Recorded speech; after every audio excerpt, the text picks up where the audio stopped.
It's 6:30 p.m. on September 11th, and I welcome everyone to the Planning and Development Council of the town of Oakville.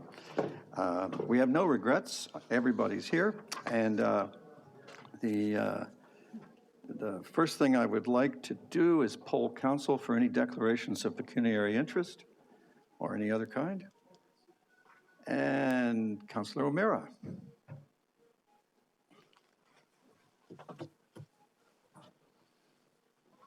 We just need sound. Councilor O'Meara, you are on mute. Look at that, I pressed it. It didn't like my pressing skills tonight. I apologize. I would like to declare pecuniary interest on item 6.2, as my wife's place of employment will be directly impacted by the development applications, and just to keep in consistency with my declaration on these issues before us. So thank you very much. Thank you, Councilor O'Meara.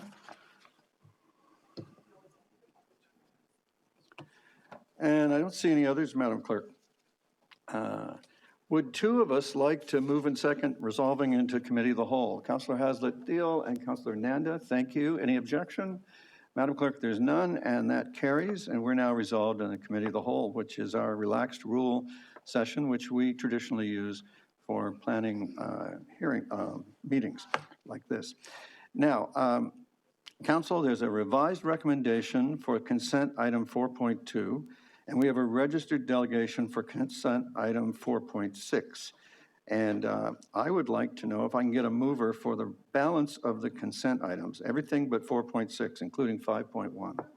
Councilor Lischina, thank you. Any objection?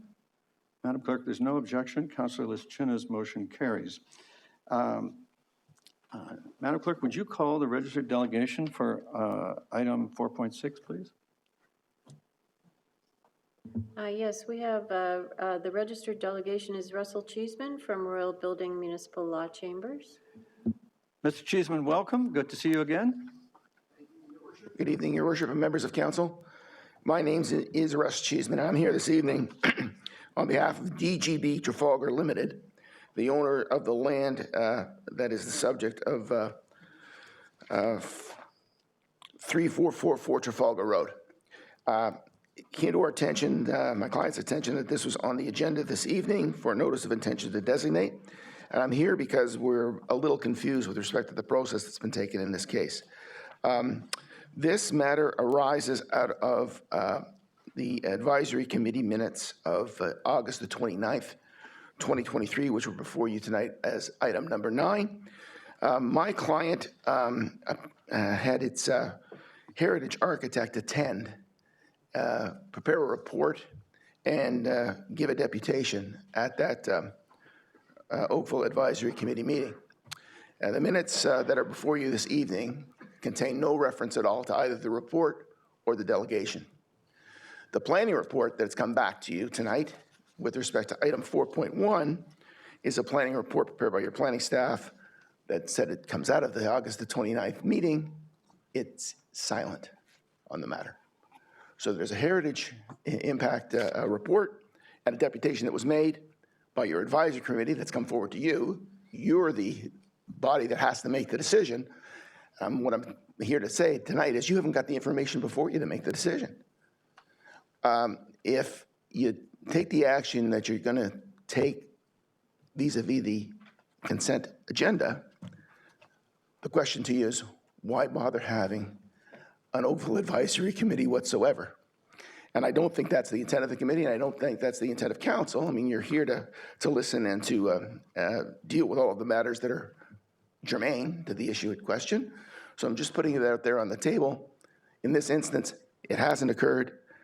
My client's material is not before you. Obviously it's a contradictory report to the report that's before you. The report before you says, oh man, there's a big problem with this, a big problem in my client's eyes with respect to this building that is sitting out in the middle of a field in North Oakville on Trafalgar. Our heritage impact architect has looked at it, says it doesn't qualify. Out of the six matters that are supposed to be looked at and are dealt with in your committee, your planning report, we say it meets maybe meets one of them. And as you know, it has to meet two. in order to be designated. So I just wanted to bring that to your attention this evening. And I guess my ask of you is to take note of the fact that I don't believe you have all of the information for you that you need. And I'm going to leave it at that so that you can deal with it in your normal course. Thank you very much. Thank you Your very Worship. much, Mr. Cheeseman, Any for the time questions? you took to share that with us. Thank you. I'll turn to staff to maybe explain what a notice of intention is as opposed to actual designation, and offer any other help that staff may want to offer to understand this point.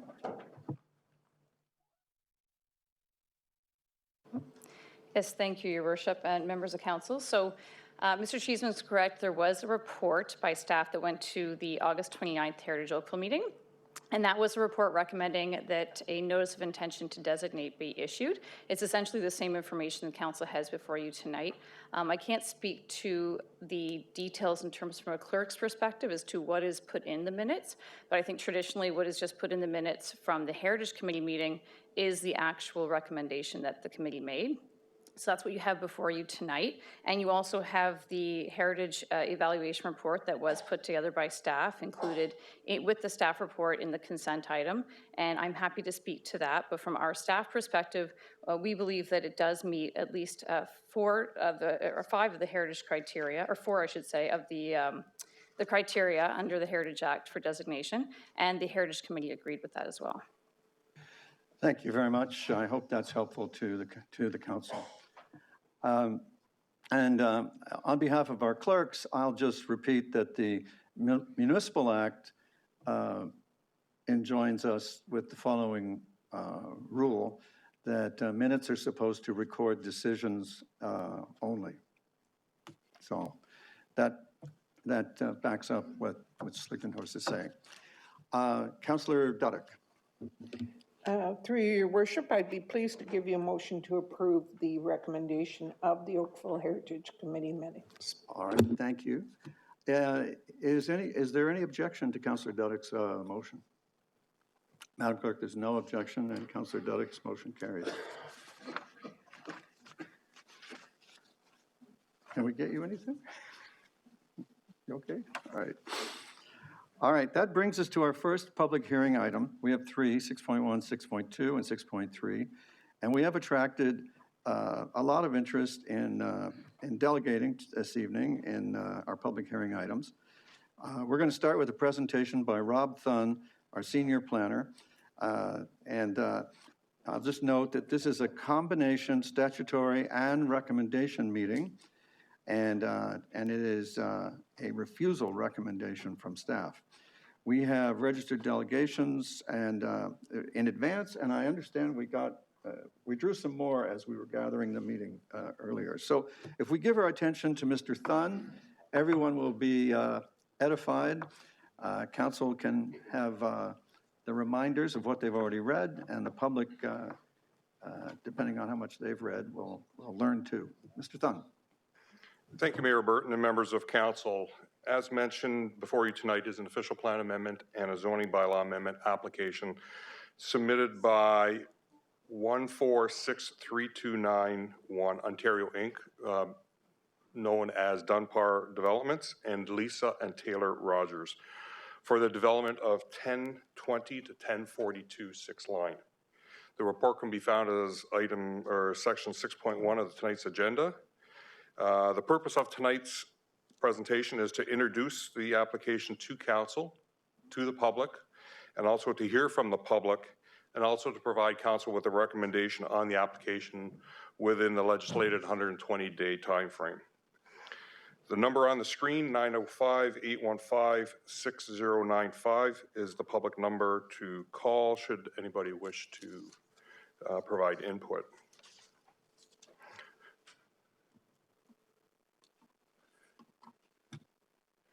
On the screen, you have a location map. The site itself has been highlighted as a subject land. It comprises of 5 lots, being 1020 to 1042 6 line. 1020 is the parcel of land right at the corner where my cursor is. 1042 is the larger parcel of land. It is located on the west side of 6th Line, just north of the QEW and north of the North Service Road East. It has an overall site area of 3.35 hectares, of which the tableland portion, so that's the land above the tableland setback, is 1.25 hectares. The site has 104 meters of frontage on 6th Line. It is well treed, and 1042 6th Line does have a long tree driveway extending from 6th Line to the dwelling at the top of Bank. And that can be seen as figure 2 in the staff report. 1042 6th Line is a designated parcel of land under Part 4, or is a designated Part 4 property under the Ontario Heritage Act. The detached dwelling at 1024 6th Line is located at the top of Bank, and you will see that on the forthcoming plan. The dwelling at 1020 directly fronts onto 6th Line, and the dwellings of 1028 and 1032 6th Line were demolished in 2021. With regards to the proposal, that is what is on the screen right now. It reflects 57 new dwelling units, comprising of 55 townhouses and 2 semi-detached. The 2 semi-detached units are units 53 and 54, where my cursor is, and the remaining are townhouse units. The proposal also proposes to retain 1042, which is the heritage dwelling, where my cursor is, and 1024 is proposed to be removed. It's at the top of Bank of the 16 Mile Creek Valley. The applicant has confirmed that the development is to be considered by a future standard condominium, but there's no condominium application submitted with this proposal so far. So as you can see from the slide, as I had mentioned, 1042 is to be retained, 1024 is to be removed. The development of the site reflects 4-story townhouses and semi-detached units. Each of the units will have a private amenity space from the 2nd level. And if you see from the screen itself, or the slide itself, where my cursor is, are 2nd level decks for these units here. And for the units that are lane-based over here, they would be on top of the garage. Access to the site is being proposed from 6th Line and from Sunnycrest Lane. The roadway itself is 6 meters wide to access the units. As you can see from the design, the garages are both front-loaded and rear-loaded. And the plan itself also identifies a geotechnical top of Bank, where my cursor is right now, if it stops moving, thank you. And also the 15-meter top of Bank buffer, which is the limit where my cursor is right now.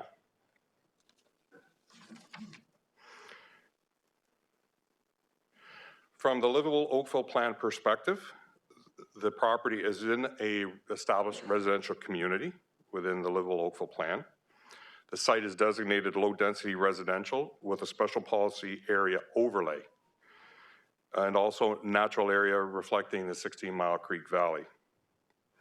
The low density, the traditional low density designation has a maximum density of 26 units per site hectare, and it would only permit single detached, semi-detached, and duplexes.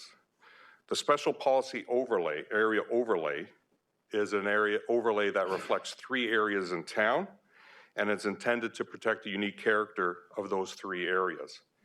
The density, however, in this case, is not to exceed 10 units per site hectare, notwithstanding the residential low-density designation. On the right-hand side of the screen is what is being proposed by the applicant. It is an official plan amendment to permit a medium-density development on a portion of the subject lands, as you can see by the colors on the map right here, with a maximum density of 47 units per site hectare. Specifically, the official plan amendment proposes to modify the natural area limit from what it is existing to what is being shown on the proposed, remove the low density residential special policy area overlay, which reflects the 10 unit per site hectare maximum density, redesignate a portion of the lands from low density with special policy area overlay to medium density to reflect the townhouse development, and to permit a maximum density for the medium density residential of 47 units per site hectare. And that official plan amendment as submitted can be found as Appendix C of the staff report.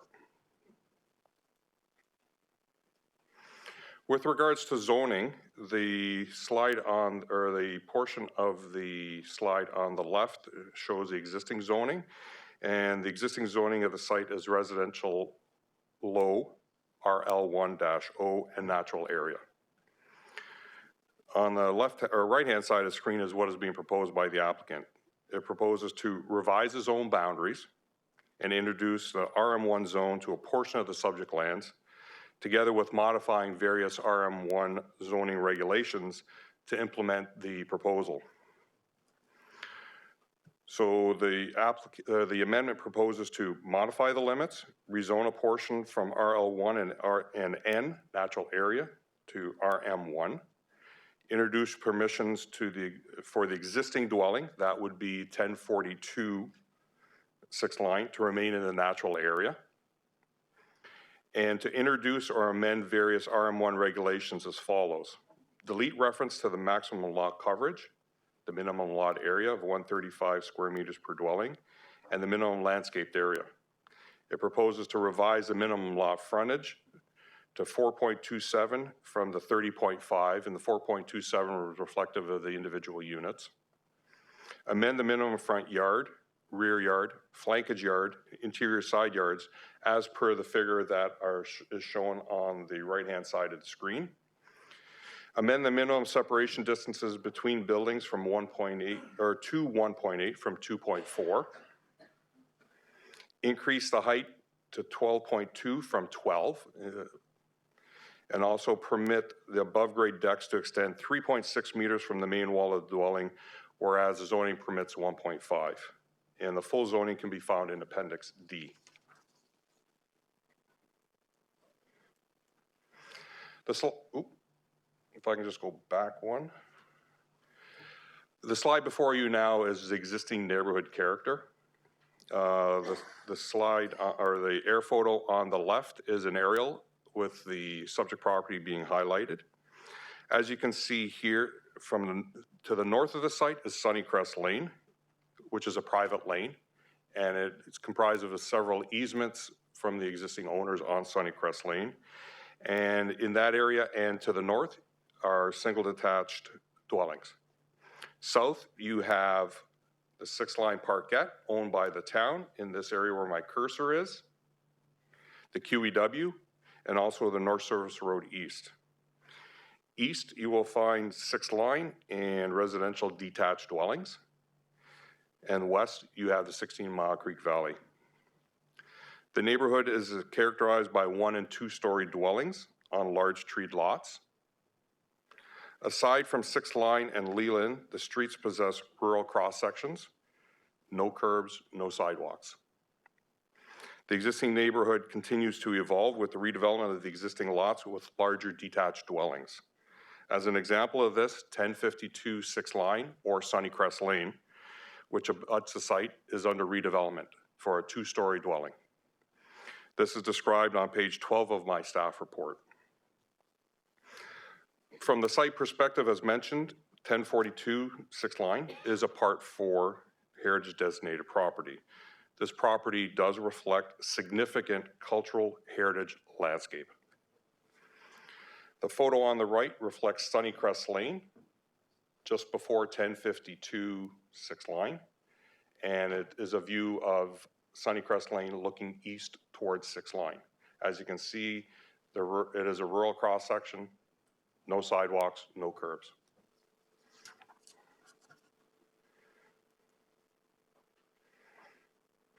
The slide before you now just shows several photos of the area.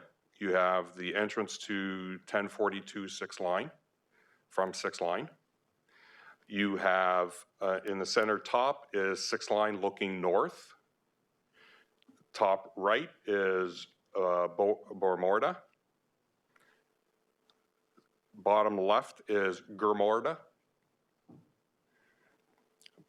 Bottom center is Gomorrah close to 6 Line.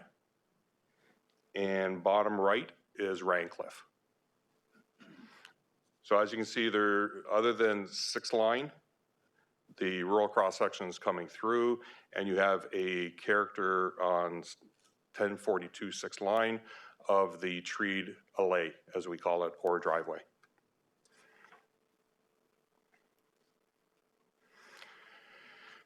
So when the application came in, we did an assessment of the application based on the existing policy regime and the technical matters that were submitted as part of the supporting documentation. As mentioned, the proposal does introduce a built form, narrow townhouses on a private condominium road, and a density that does not adequately respond to the site character or the surrounding neighborhood character and the low density residential designation. The proposal does not appropriately respond to the PPS, the growth plan, the regional official plan, and the intensification policies of the Livable Oakville plan. And one thing for council's attention, the PPS does speak to the OP being the most important vehicle to implementing the PPS. That is section 4.6. The proposal also doesn't respond to the cultural heritage values or assets of 1042 6 Line. The proposal was submitted with the 2017 version of the EIS, and that was from the previous application process. As noted in the regional comments in Appendix A3, the completion of the EIS as a base document is required still. A significant number of tableland trees are proposed to be removed from the site. As an example, trees are proposed to be removed from the south side of the treed alley, the photo I just showed you of 1042 6 Line, and the trees forming the Y shape at the end of the driveway in front of the heritage dwelling. While a 17-meter and a 19-meter zoning setback is being proposed for blocks C and D from the mutual southerly property of 1048 and 1052 6 Line, and those are the first two units or lots on the south side of Sunnycrest Lane where they abut 6 Line. We need confirmation of the drip line to ensure that those trees are protected with the development of blocks C and D. Access onto Sunnycrest Lane has been reintroduced. This was a matter that was part of the previous hearings and previous plans. It was taken off the plans, and now it has been reintroduced. And concerns have been raised to me from the general public with regards to that access. The transition of the development to the surrounding area remains to be satisfactorily addressed. The development has proposed works in the natural area as defined by the 15-meter setback from the geotechnical top of bank. As previously shown, the geotechnical top of bank 1024, that house is proposed to be removed. That removal has the geotechnical top bank going through it, so it's part of the hazard lands. So then from there, we add the 15 meters, and within that 15-meter buffer from the geotechnical stable top of bank is where some stormwater management works, some grading works are proposed, and also decking for several of the units.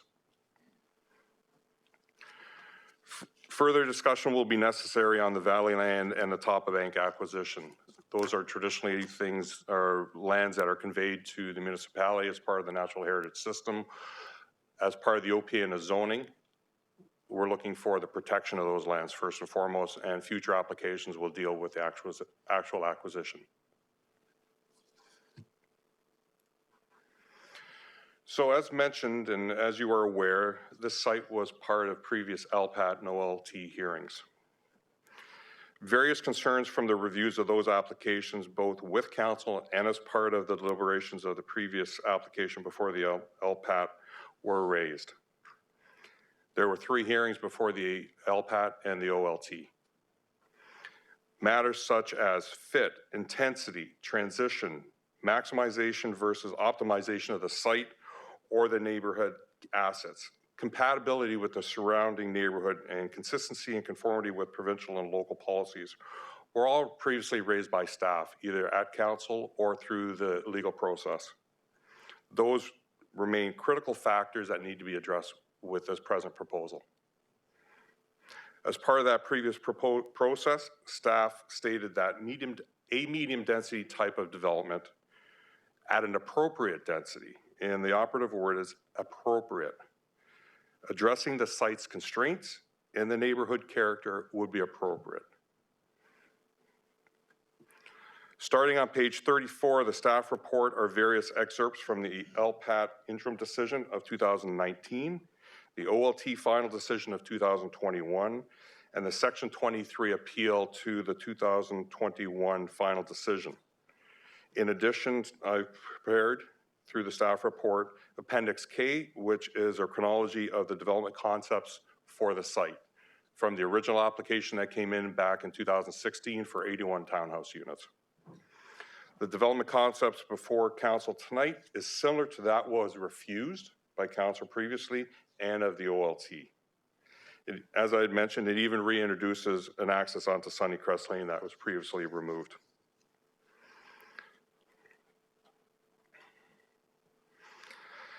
The submitted application for the official plan amendment and zoning bylaw amendment for the development comprising of 57 dwelling units, the 55 townhouses, and a new semi-detached 2 units, together with the retention of 1042, neither maintains or protects the character of the surrounding neighborhood. The proposal does not satisfy the intensification policies or the evaluative criteria found in the Livable Oakville plan, nor the policies of the PPS or the growth plan. Similarly, the proposal attempts to maximize the development on the site at the expense of good planning. The proposal before council does not represent a development that appropriately implements the Livable Oakville plan, the PPS, the growth plan, and is not considered good planning nor in the public interest. Based on the analysis, staff is recommending that the OPA application and the ZBA application be refused. So in conclusion, Your Worship, staff are putting forth the following recommendation for your consideration. Thank you. Thank you very much, Mr. Thun. Council, do you have any questions you'd like to ask now, or would you like to wait and hear the delegations? I just have, can I get just one quick question, and I'll hold the rest until after the delegations. Where you go. Through you, Your Worship, to Mr. Thun, it's kind of an unusual process to take it directly to council without a public hearing first. Why was that? Why are we dealing with both at the same meeting today? The purpose of tonight's meeting was related to the 120-day timeframe of making a council decision. Okay, that's the only reason? I'm sorry? That's the only reason at this point. Okay. There's quite a laundry list of problems with this application in your mind. Has there been work done with the developer to try to deal with some of these issues? Through you, Your Worship, not to date. So there's been. That's number 2 and no number 3. Do you want to wait? Oh, I promised you 1, and I took 2. I apologize. I'll hold the rest till later. You're very kind. Thank you very much. I am. Madam Clerk, would you call the ready? The first registered delegation is David Long, who's here on behalf of the neighborhood residents. Mr. Long, welcome.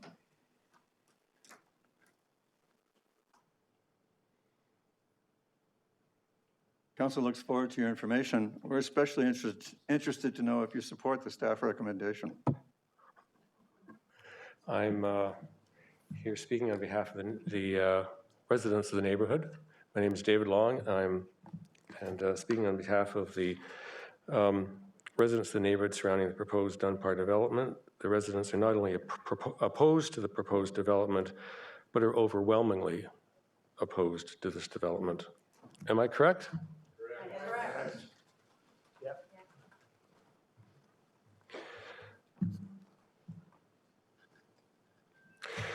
Before I begin, I want to thank the mayor and his staff, and particularly the Planning Services Department staff, for their excellent report, and specifically Rob Thune, Mr. Barrett, and Mr. Charles.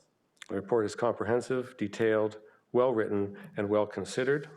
It competently reviews the planning issues of the proposal and concludes that many of the issues do not constitute good planning.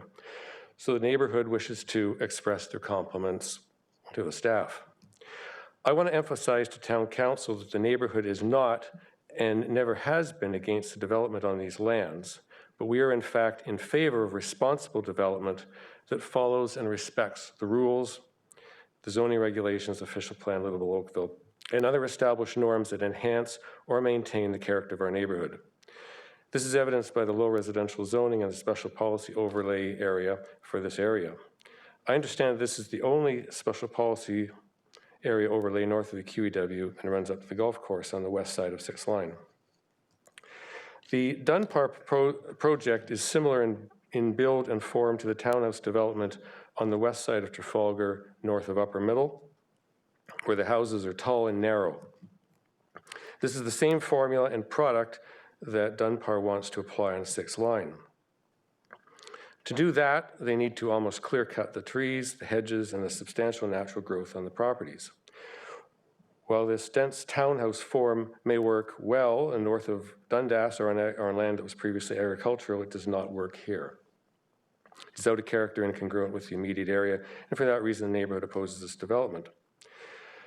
Unfortunately, this third proposal is all too similar to Dunbar's previous proposals that came before the council in March 2017 and November 2017, which were refused by the town, the neighborhood, and finally the Ontario Land Tribunal. This latest proposal simply reduces the number of units from previous proposals with minor variation. In this case, the third time is not the charm. It is, in fact, causes more harm. If we could have the next slide, please. And the next slide, please. We started an online petition via change.org only last Tuesday evening. Less than a week, we emailed the neighbors, and then Jess and Mange, who are in the audience, canvassed the community this past week. And Jess will give you more details shortly. We provided a link to the planning report and asked the neighbors to support the planning report's conclusion to refuse Dunbar's application, and I'm thrilled by the response.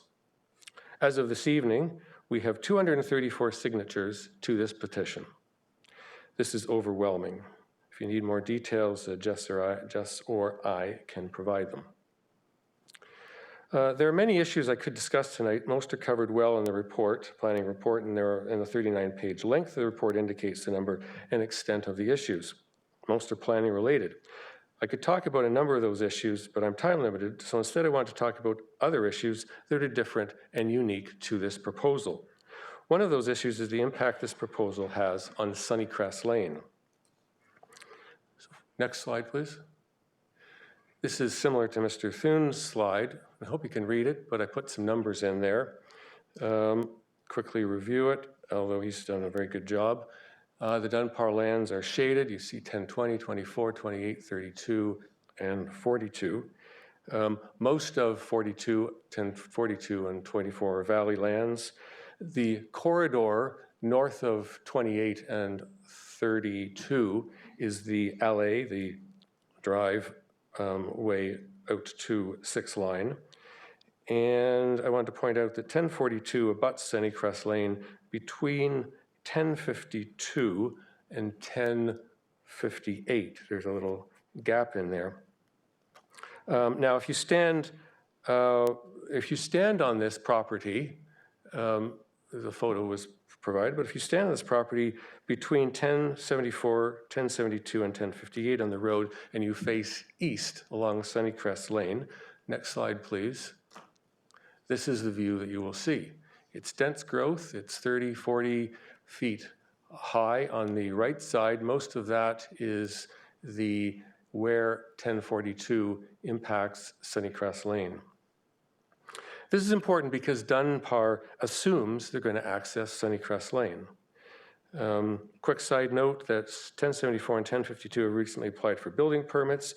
Both have applied for above-grade decks or balconies, and both were refused by the town building department. However, all the Dunbar units have above-grade decks. This is inconsistent and, of course, unfair. So I have three aspects I want to talk to you about Sunnycrest Lane. Number one, Sunnycrest Lane is a private road situated on private property that is owned by private owners. Yet Dunbar, in their proposal, have assumed they have access to this.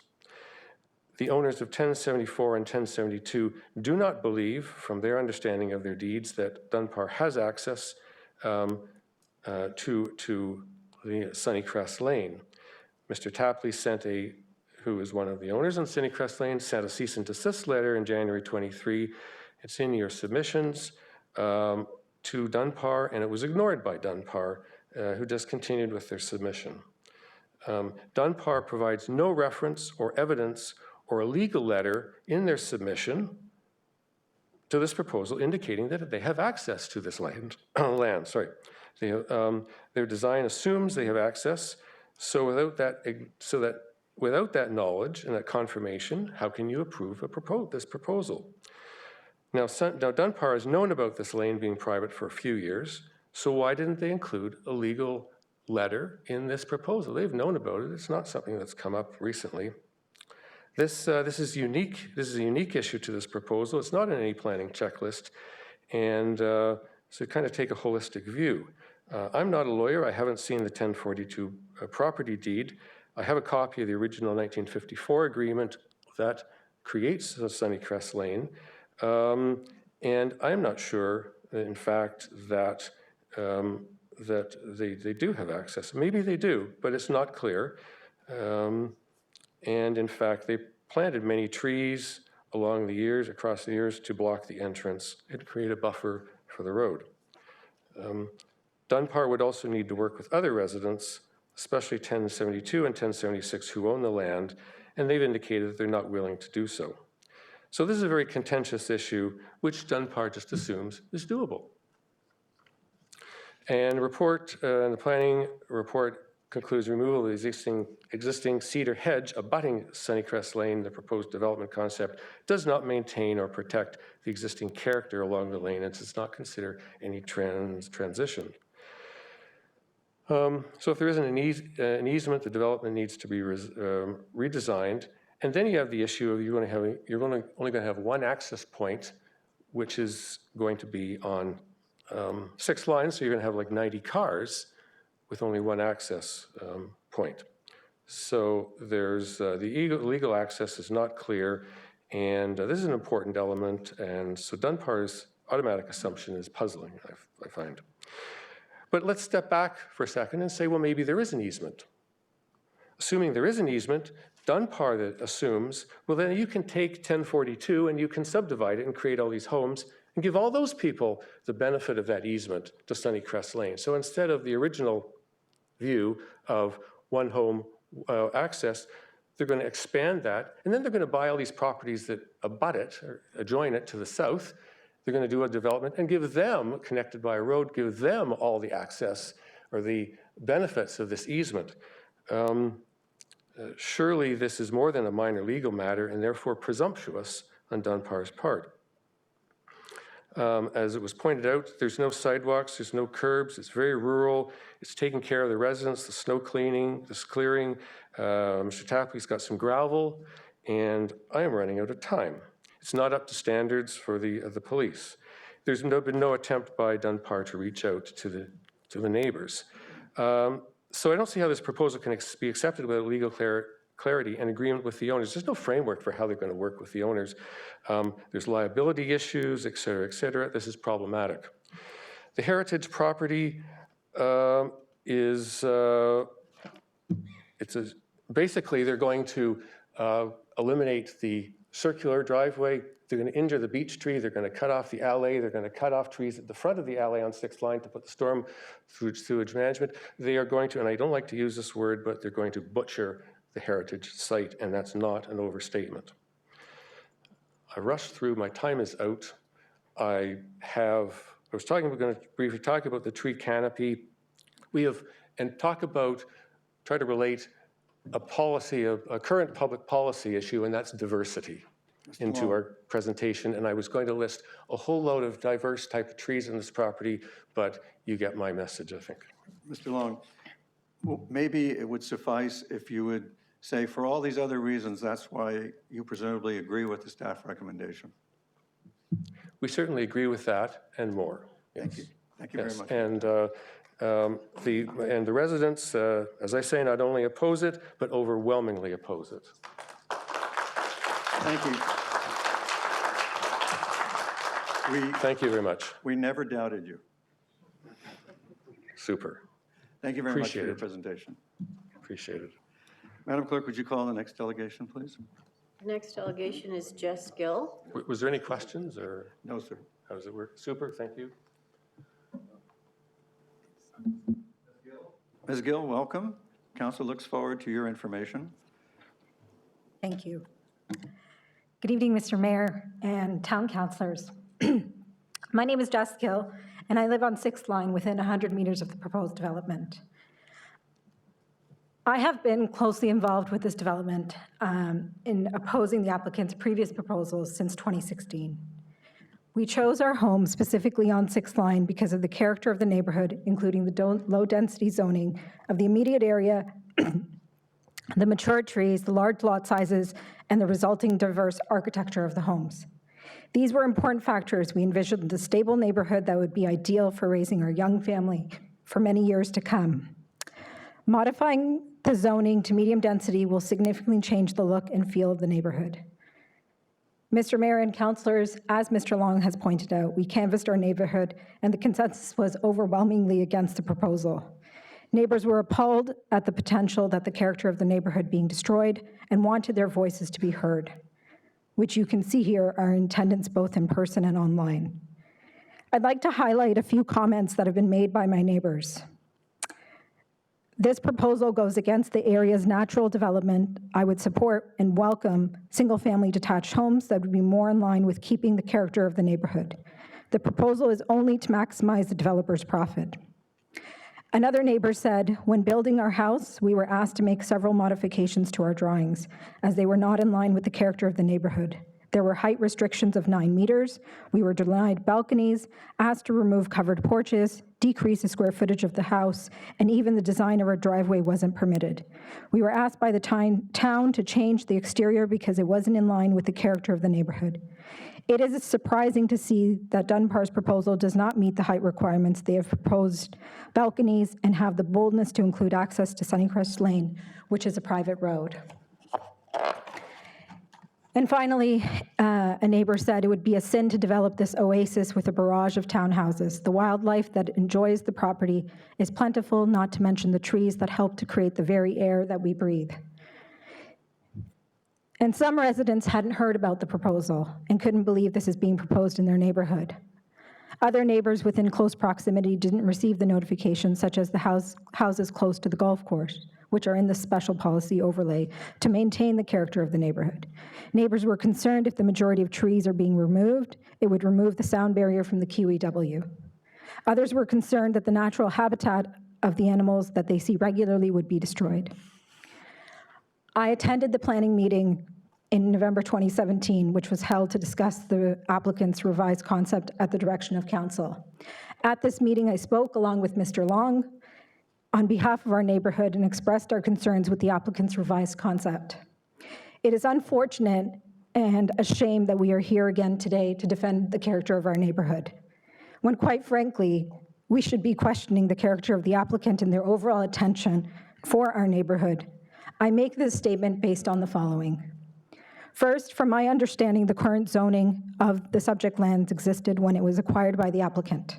None of the proposals put forth by the applicant since then, their initial 2016 proposal, has respected nor contemplated the current zoning. Was it their intent all along to bait and switch the town and its residents? Specifically to acquire the subject lands with the long-term intent to rezone and maximize the number of properties for profit with a clear disregard for the town's initial planning of the area and how this will ultimately impact the neighbors? How would the town feel if the detached homes in the area sold their property to the highest bidder, who would then subsequently submit rezoning proposals to build multi-story condominiums and townhomes? Wouldn't that impact the overall character of the town of Oakville? Number two, the applicant's website boasts about the 2,000 homes it has built across the GTA and that it has existed for over 40 years.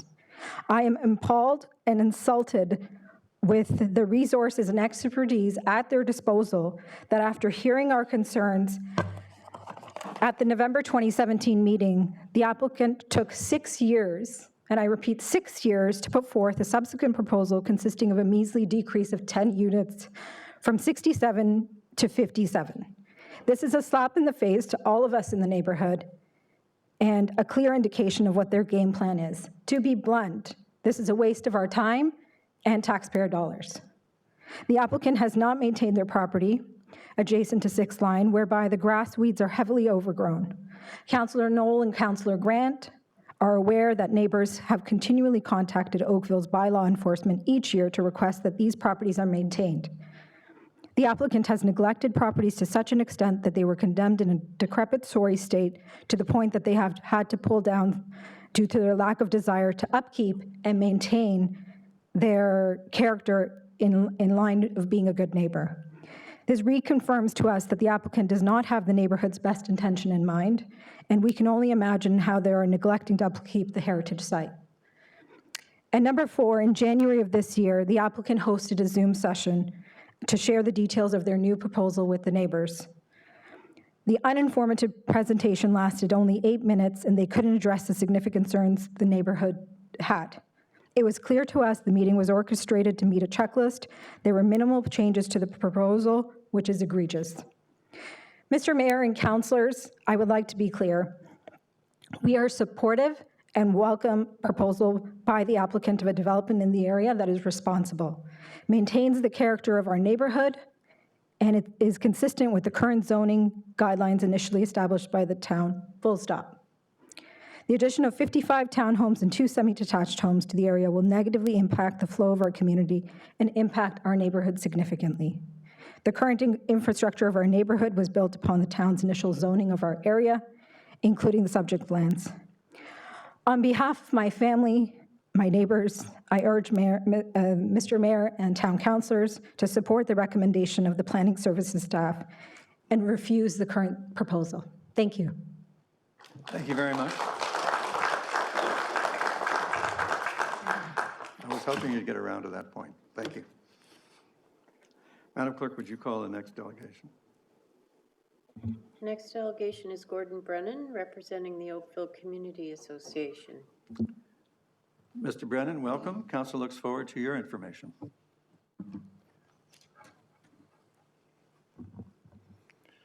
Sorry about the long hair. I'm going to get it cut tomorrow. Sorry. Good evening, Council and Mayor Rob Burton. I'm here again as an active board member for the Oakville Community Association. Our almost 1,000 members have asked me to address 6.1 in this case. As you will see and hear, there are significant points concerning floodplain issues, among other aspects of this development. In retrospect, Councillor Romero mentioned in July here in council chambers that he received hundreds of phone calls from his constituents complaining about flooded basements, and it's getting worse and something needs to be done about it. Sean brings up an excellent point in that being proactive and not reactive is the way to move forward. Because Oakville has grown exponentially, the term infrastructure is being used a lot now. Residents and much more aware of issues surrounding roads, bridges, traffic, shadowing, and flooding, to name a few. Your jobs as municipal authorities and ultimately as jurisdictional ministers of approvals have been thrust into yet another crisis, this time a housing crisis. In 2019, you declared a climate crisis. And as an association combined, we are not against development, which we've heard before. We address it as a health and safety issue, physical as well as economic health, safety in terms of crime, as well as natural and man-made hazards. As a council and as a governing administration, you cannot achieve 100% consensus from all Oakville residents 100% of the time, but still wanting to get the first letter of the alphabet, then at that point you can settle for around 80%. As you know, timing is everything. At this time, you need to make decisions that will balance out the housing issue in the most productive and centered way possible. Don't allow the pressure from the upper tier provincial government to cloud your judgment toward doing what is right for our residents. Do we need more housing? Yes. Can it be sold and built fast? Yes and no. That depends on factors outside this chamber. Will our population continue to grow? Yes. Will those new residents want and need new homes? Yes. Do we have to destroy the Oakville that the 211,000 people currently love and enjoy to accommodate the new citizens of Oakville? A resounding no. Think about the newest scandal concerning the Greenbelt. One chief of staff and one housing minister gone. Perhaps from a special committee that works with the developers and the province to contribute to the housing crisis, but in an Oakville-centric way. If you haven't already, tap into the Federal Housing Accelerator Fund and use it to prevent floods in future housing subdivisions beyond the stormwater management detention ponds. There's always going to be some, let's move forward in a rational manner and make use of the enormous resources of Oakville Town staff, as we heard, that has the professional skill sets to contribute greatly. So concerning our PowerPoint, so there's our mission statement. Next slide, please. And as we've heard, yeah, we have 57 dwelling units comprised of 55 townhouse units, semi-detached, and the retention dwelling at 1042 6th Line, which has been discussed already. Next slide, please. And the aerial view, which we've seen. Next slide. And we address, as I mentioned earlier, the risk of the flooding. This happened in year 2000, so it's very close to the subdivision being proposed. And we've marked the areas that were flooded. Excuse me, next slide, please. And we can see that this is in an area that is clearly delineated as part of the floodplain in the blue. So that is our concern as an association. Next slide, please. And a depiction of the proposed dwellings, which we've already seen several times, which is good. Next slide. And in this, I'm going to summarize. Basically, it's to recognize the flood susceptibility and the floodplains of land use planning, and to direct new development to areas outside hazard areas. Next slide, please. Again, to summarize, public health and safety must come first. This includes directing new development away from natural and man-made hazards, as per the PPS. Next slide, please. So we as an association cannot support this development because it will put people in harm's way due to the risk of flooding that could result in an increased risk of property damage and loss of life. And no one wants that. This development of the site would be contrary to the provincial policy, as development would be within the regulation limit as indicated in the ARL map of Conservation Halton. Thank you very much. Thank you, Mr. Brennan, for the time you took to present that information. You're welcome. Madam Clerk, the next delegation. The next delegation is Mohammed Zadi. Mr. Zaidi, welcome. Council looks forward to your information. Good evening, Mr. Mayor. Name is Mohammed Zadi. I'm a resident of Kermoda Drive. I'd like to start from thanking the neighborhood people for taking this initiative, and I do support the recommendation for the refusal based on the points that has been mentioned already. I don't want to get much into the details because I think most of the details have been discussed already, and I am not into those technical details as a homeowner on a Kermoda. And I like to emphasize on the fact that this neighborhood itself is promoting the development of the new dwellings, single dwellings. I did myself in 2016, and there are a lot of beautiful houses coming in the neighborhood, and we do like to keep the characters of the neighborhood. And the concern that has been raised by my fellow neighbors regarding the 55 townhomes and 2 semi-detached, there's going to be a huge impact on the neighborhood based on the traffic, the amount of vehicles on the road. It'll take away the safety that our kids enjoy in the neighborhood, and it will definitely change the character of the neighborhood. So. And I've been talking to my neighbors and my residents around my house, and everybody is in consensus to, we do support the new dwellings as long as it keeps within the characteristic of the neighborhood. And we do welcome newcomers and new neighborhoods. So it's all about keeping the character of the neighborhood and keeping the community safe. And of course, the woodland and the feel that we get when we come to our neighborhood is going to be altogether different neighborhood if this happens. So, and based on the history, because I just got involved into this a few weeks back, and I was quite surprised that it has been in the discussion, and I did not know about that since 2016 or 17, and this is the third time it has coming to our attention. So I do agree with one of my neighbor that it's a waste of time for the neighbors and waste of tax dollars for the town. And I do support the recommendation for refusal. And that's pretty much that I needed to emphasize here. So that's about it. And thank you very much for giving me the opportunity to present my opinion. Thank you. Thank you very much, Mr. Steady, for adding the weight of your voice to everyone else's. Thank you. Madam Clerk, the next delegation. Next delegation is Eric Numelin. Mr. Numelin, welcome. Council looks forward to your information.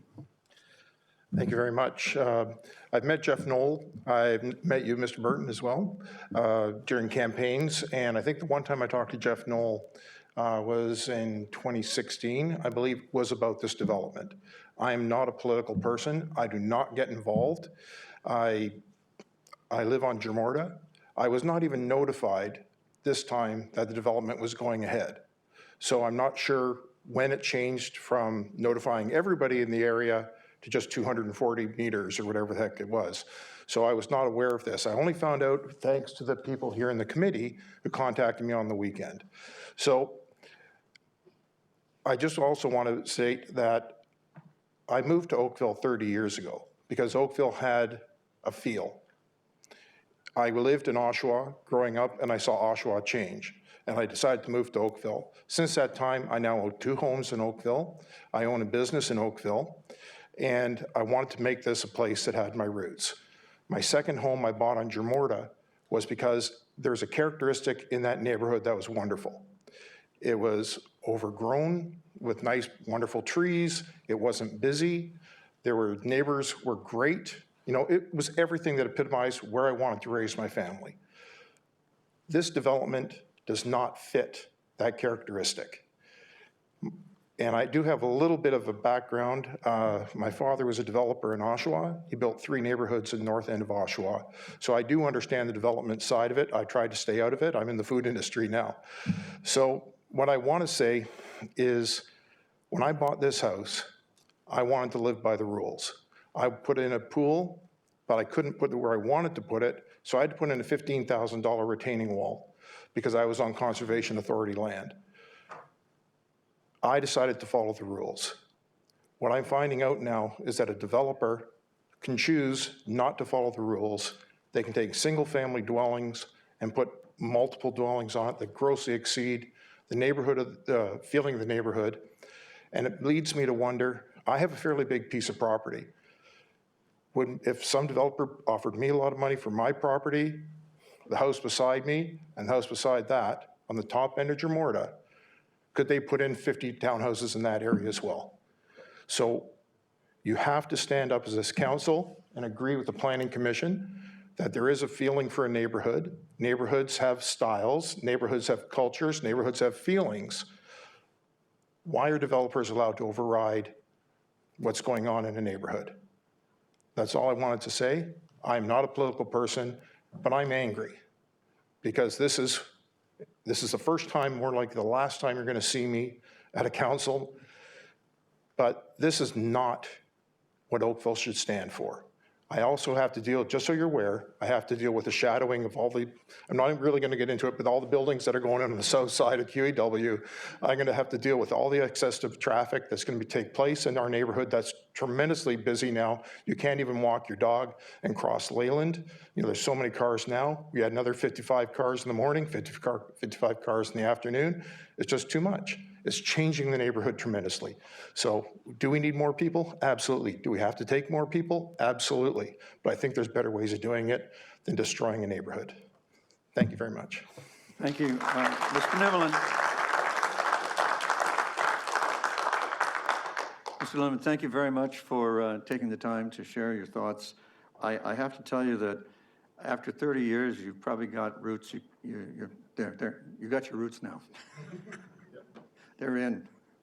Madam Clerk, the next delegation, please. Next delegation is Steve Conkle. Mr. Conkle, welcome.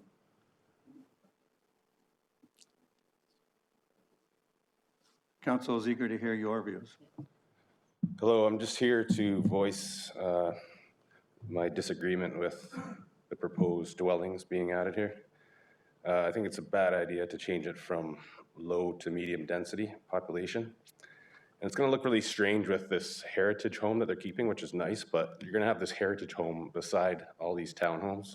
It's going to be very strange and not with the character of the area.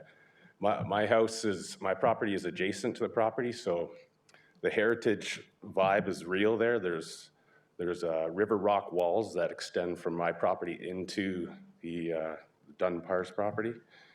And what's going to happen to that? They're going to get, destroyed. There's a ginkgo biloba tree that's like this huge that's in the proposed building area. Another concern I'm having is the safety of the traffic in that intersection there at the end where 6th Line meets the service road there. There's a pedestrian walkway that goes underneath the highway. A lot of people come up there with their bikes. So I don't know, it's going to be very unsafe with potentially 114 extra vehicles in that area. And also just wanted to note there is a very vibrant natural area. I see deer all the time, coyotes. There's hawks that live in the trees that are going to get mowed down. So I just wanted to voice my opinion on that stuff. Thank you. Thank you, Mr. Kunkel.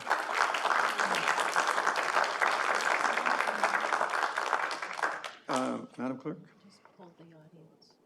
All righty. That is the full list of everybody who said they wanted to contribute. Is there anyone else? Yes, sir. Please come share your thoughts with us.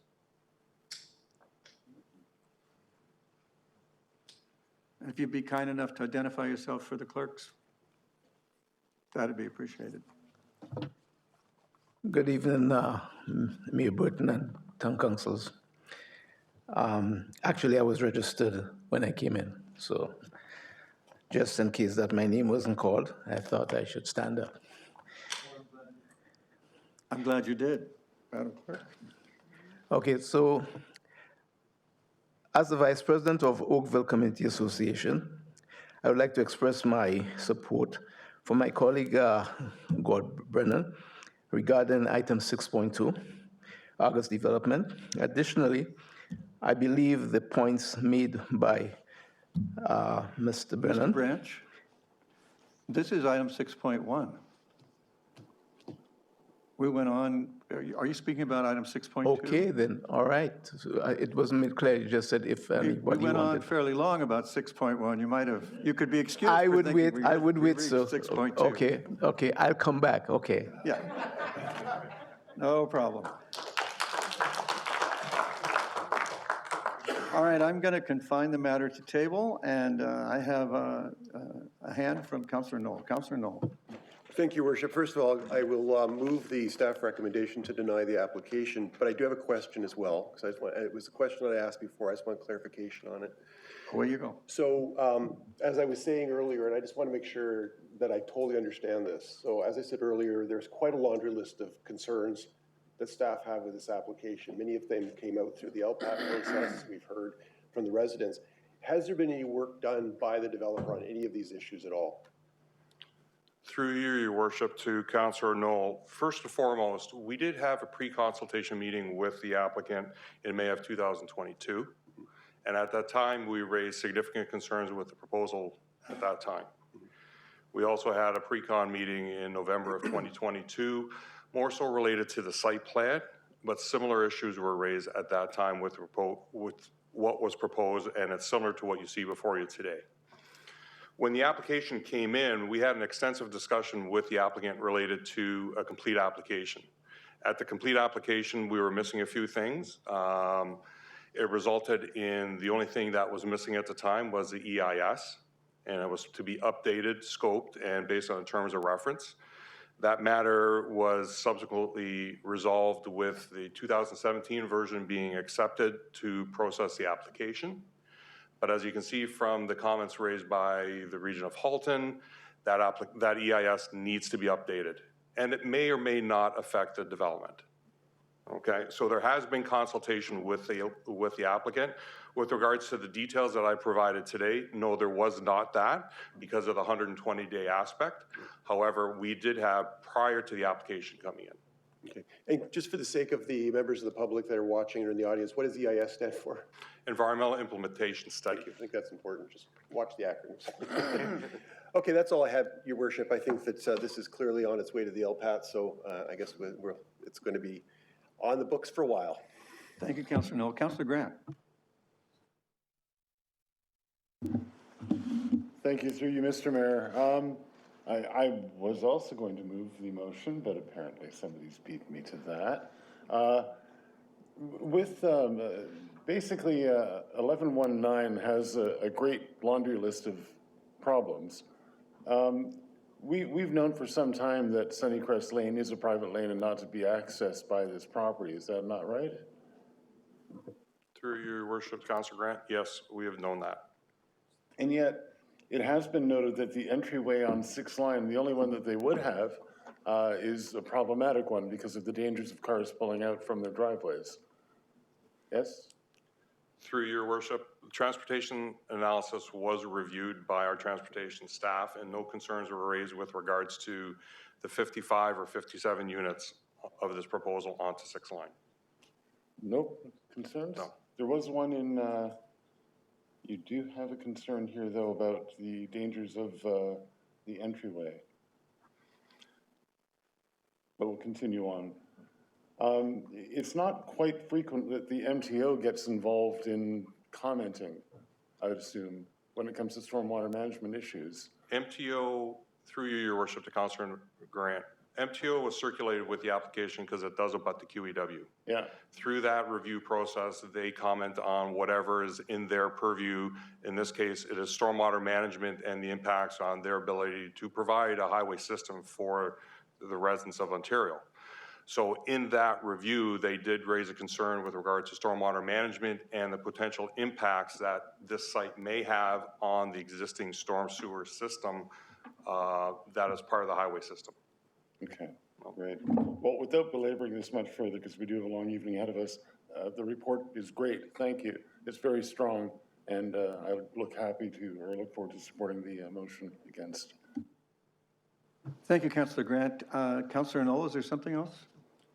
Oh, I'm sorry. Your little hand is up. It's always attention getting. It worked. May I put the vote? Is there any objection to Councillor Knoll's motion? Heartily seconded by Councillor Grant. Madam Clerk, there's no objection. The staff recommendation to refuse the application is carried unanimously. Now, I promised council members occasional bio breaks. This would be an interesting time to do one, especially if people who are here for 6.1 would like a way to leave without disrupting the rest of the meeting, on the off chance that the rest of the meeting didn't bring you here. So we are in recess for 10 minutes.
Back in session after a brief recess to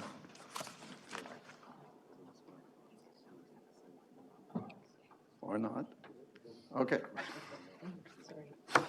All right, council and public, this is the public meeting report for the official plan amendment, zoning bylaw amendment, and plan of subdivision applications concerning 590 Argus Developments, Inc.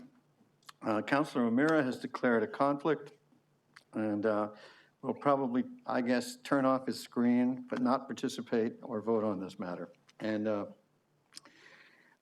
this is an interesting item.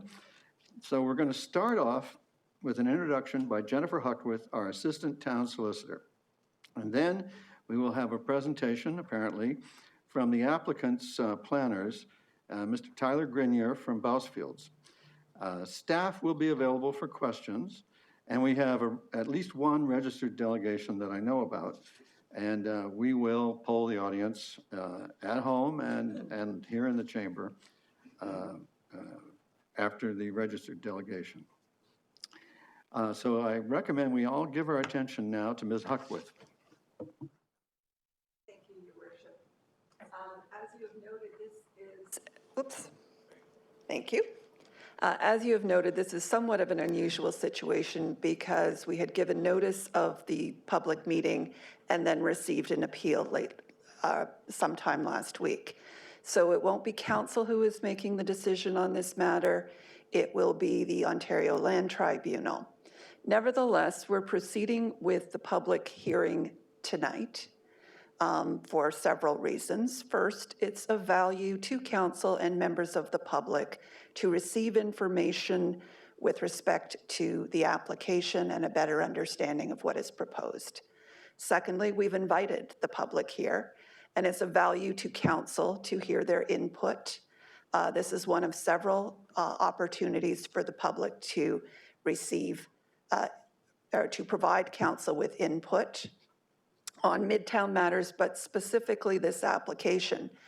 As council is aware, it is my standard practice to take any input which is provided by the public and then provide comments on it as to whether it can be supported by the evidence as part of council's position as council determines what it's going to be doing with the application.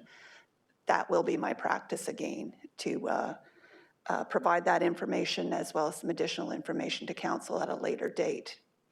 Thank you, Ms. Huckworth. I wanted you to clarify when that step would occur. Yes, it is not tonight. There will be more process before we come to the point of making a recommendation with respect to the application. Council is going through a process where the Committee of the Whole is considering its Midtown policies.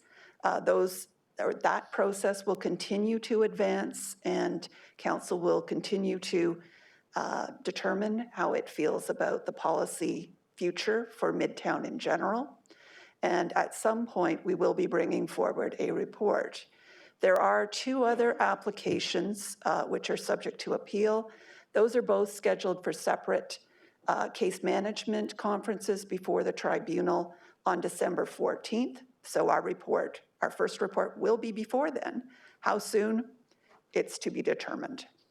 The final reason why we're proceeding with the public hearing is that the tribunal may consider whether individuals have made submissions to council when they're considering whether those individuals will be allowed to be parties or participants.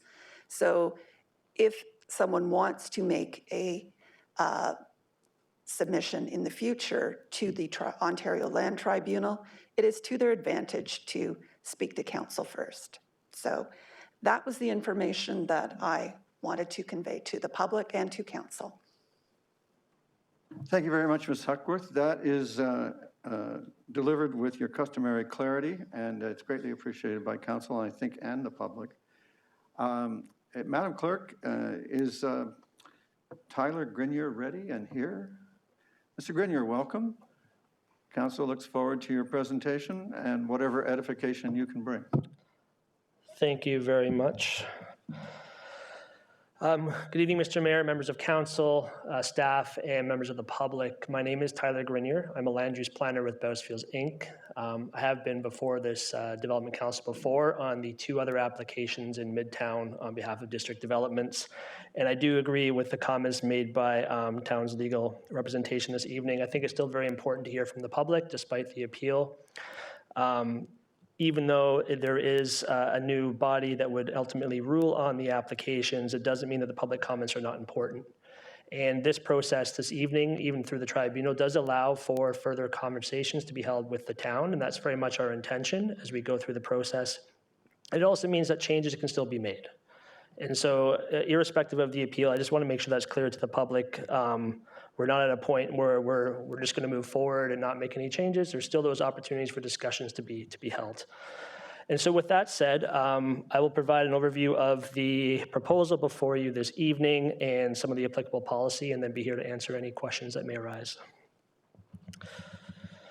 So before you tonight are 3 applications: an official plan amendment, a rezoning application, and a draft plan of subdivision. And the purpose of these applications is to facilitate a new mixed-use development on the subject site that would include 3 mixed-use towers ranging between 44 and 58 stories atop of a shared podium.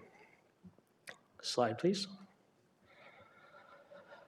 The site on your screen is shown in red. It's approximately 17,000 square meters, a little more than 4 acres in size, and it contains a 6-story Holiday Inn with surface parking around the building.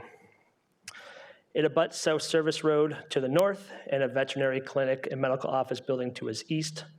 To the south is Argus Road. Do I have access to a mouse? I just realized. No, maybe not. I was going to point. Yeah, to the south is Argus Road, as well as a 5-story medical office building, as you can see just to the southwest corner.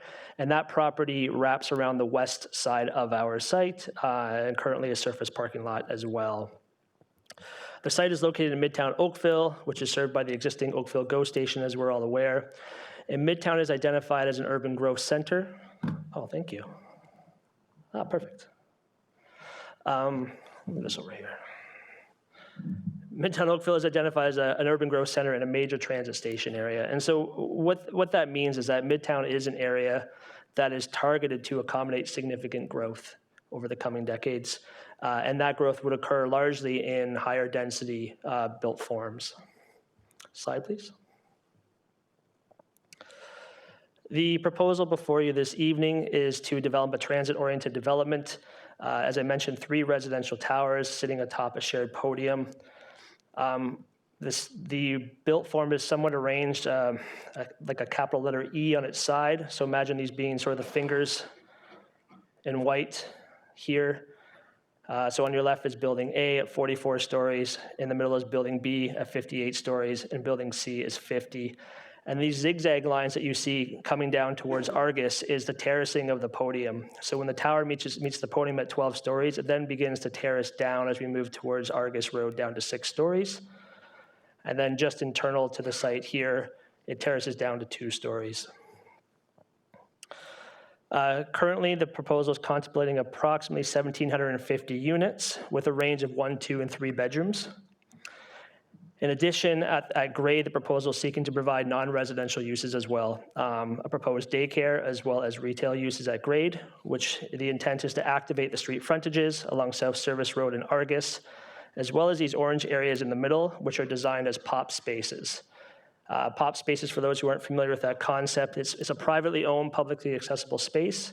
So anyone from the public can enjoy that open landscape area, but it still remains in private ownership as opposed to municipal ownership. Those spaces are quite significant in size. The one on your left is approximately 1,300 square meters, and the one on the right is just shy of 1,800 square meters. Together, over 3,000 square meters of open space, which is about 33,000 square feet. Slide, please. This slide attempts to show the various at-grade uses, as I was mentioning, yellow being the non-residential, framing the street frontages, and framing the publicly accessible open space, trying to create pedestrian activity at grade, as well as the lobby entrances. Also trying to design the site so it's porous, so people can travel through the open spaces from Argus Road through to South Service Road and vice versa. Slide, please. The in-force town official plan designates the site as urban core, and that does permit a broad range of land uses, including residential and non-residential uses. And it also allows for heights up to 20 stories. The official plan contains density bonusing policies, which allow for heights to go beyond 20 stories in exchange for public benefits.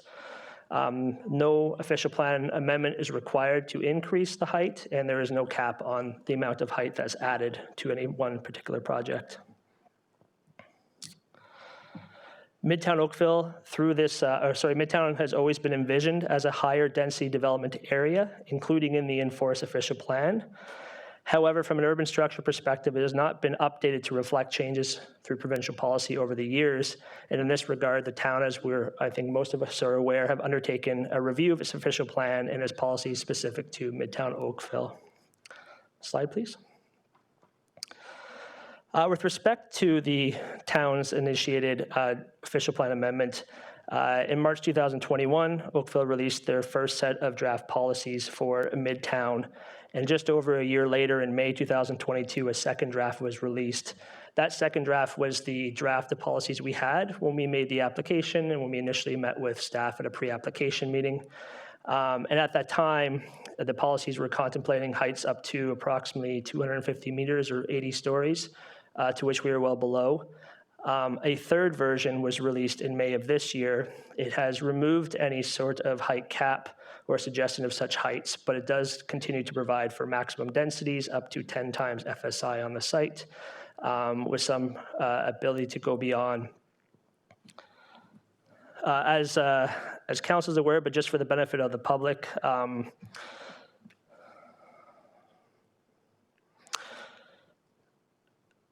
just for the benefit of the public, there was a special committee formed as part of the Planning and Development Committee meeting back in, I believe it was May of this year, to further study the Oakville Midtown policies. And so these policies that I was just speaking to are not yet in force in effect. I'd like to think they represent the direction the town is heading in. And I can say that personally, as well as the applicant, that we have been quite engaged with town staff throughout this process over the last couple of years, providing our own input, but also listening to the feedback provided from town staff. It's been quite a working relationship that's been amicable on both sides. Slide, please. In terms of zoning, the site is split zoned. It's MTC, which is Midtown Transitional Commercial, and MTE, Midtown Transitional Employment. These are largely outdated zones. For example, they do not permit residential land uses. And of course, that's not the overarching policy direction for Midtown. So a zoning bylaw amendment application would be required to not only introduce retail uses and residential uses on the site, but to permit the proposed density, height, as well as other performance standards. Slide, please. We did file a draft plan of subdivision. I won't spend too much time on this. This is largely to deal with the future Midtown road alignments and road widenings. And the draft plan of subdivision application process is the simplest form to deal with such land dedications to the town. Slide, please. And lastly, prior to our application in May of this year, we did hold a virtual public meeting in January. This was led by Bousfields, but with conversations with town staff. Approximately 94 invites were sent. We had a little more than 30 attendees to come to the virtual meeting. We did provide further sort of architectural drawings and images that we were contemplating for our submission at the time, just because we didn't have the same limitations. But a lot of the conversations focused on public infrastructure, traffic and parking, of course, things that we heard on other applications, the overall building heights and design, housing and affordable housing in particular, as well as unit mix, the integration in the public realm, the streetscapes, and of course, process and timing for these applications. Slide. So I hope that is a helpful overview. If there's more specific details, I'm happy to go into those with you all tonight. Thank you. Thank you very much for your presentation. Council, do you have questions? Councillor Nanda. Thank you, through you, Mayor. Just a couple of clarifying questions. Why are you proposing less parking spaces per unit? Approximately 500 less than units. Through you, Mr. Mayor. Great question. So I'll attempt to answer it as a land use planner, not the transportation consultant. For many of our sort of urban built forms, we're looking to decrease parking to reduce the need for automobile use and encourage other forms of active transportation. So things like cycling, walking, car share. It's a common practice across all Ontario municipalities where we're trying to reduce the amount of car use and create more of an urban environment. Oakville is obviously in an area in Midtown. It's an area that's going through change, so there's a lot of reliance on the automobile, but that won't always be what the future entails. And so it's trying to balance the needs for today versus the needs for the future.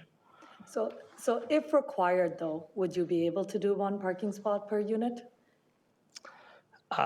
Through you, Mr. Mayor, I can't answer that with specificity. I believe we have 6 levels of underground parking already to accommodate the approximately half a car per unit. There's only so far you can go underground, so I'm not sure how much more could be achieved. But we take our advice through the professional transportation consultant, and that's reviewed by town staff as well. I feel that it makes sense to say that we want to use more public transportation. We're not really seeing that trend right now, especially in North Oakville. We're not seeing public transportation being used at the level that we think. And as you're aware, we have a lot of parking issues. So one of the issues that I foresee is people may take transportation to go downtown to work, but then people have to come back and take their kids to hockey or swimming classes. That's not going to work really well. And the trend that we're seeing now, because of the lack of affordability, is that it's not just going to be people without children who are going to be moving into these condos. It's actually going to be families, which sort of goes into my next question, which is what percentage of 2 units and 3 units is going to be proposed? Through you, Mr. Chair, 30% of the units will be 2 and 3 bedrooms as of the proposal today. 30%? 30%, yes. Okay. I think that's something that's also just going to have to be looked at, because what we're seeing, especially on the north side now, is originally most families did live in single family units, but now that we see the number of kids in the schools and the overcrowding, but we're noticing the trend is now families actually have to live in condos.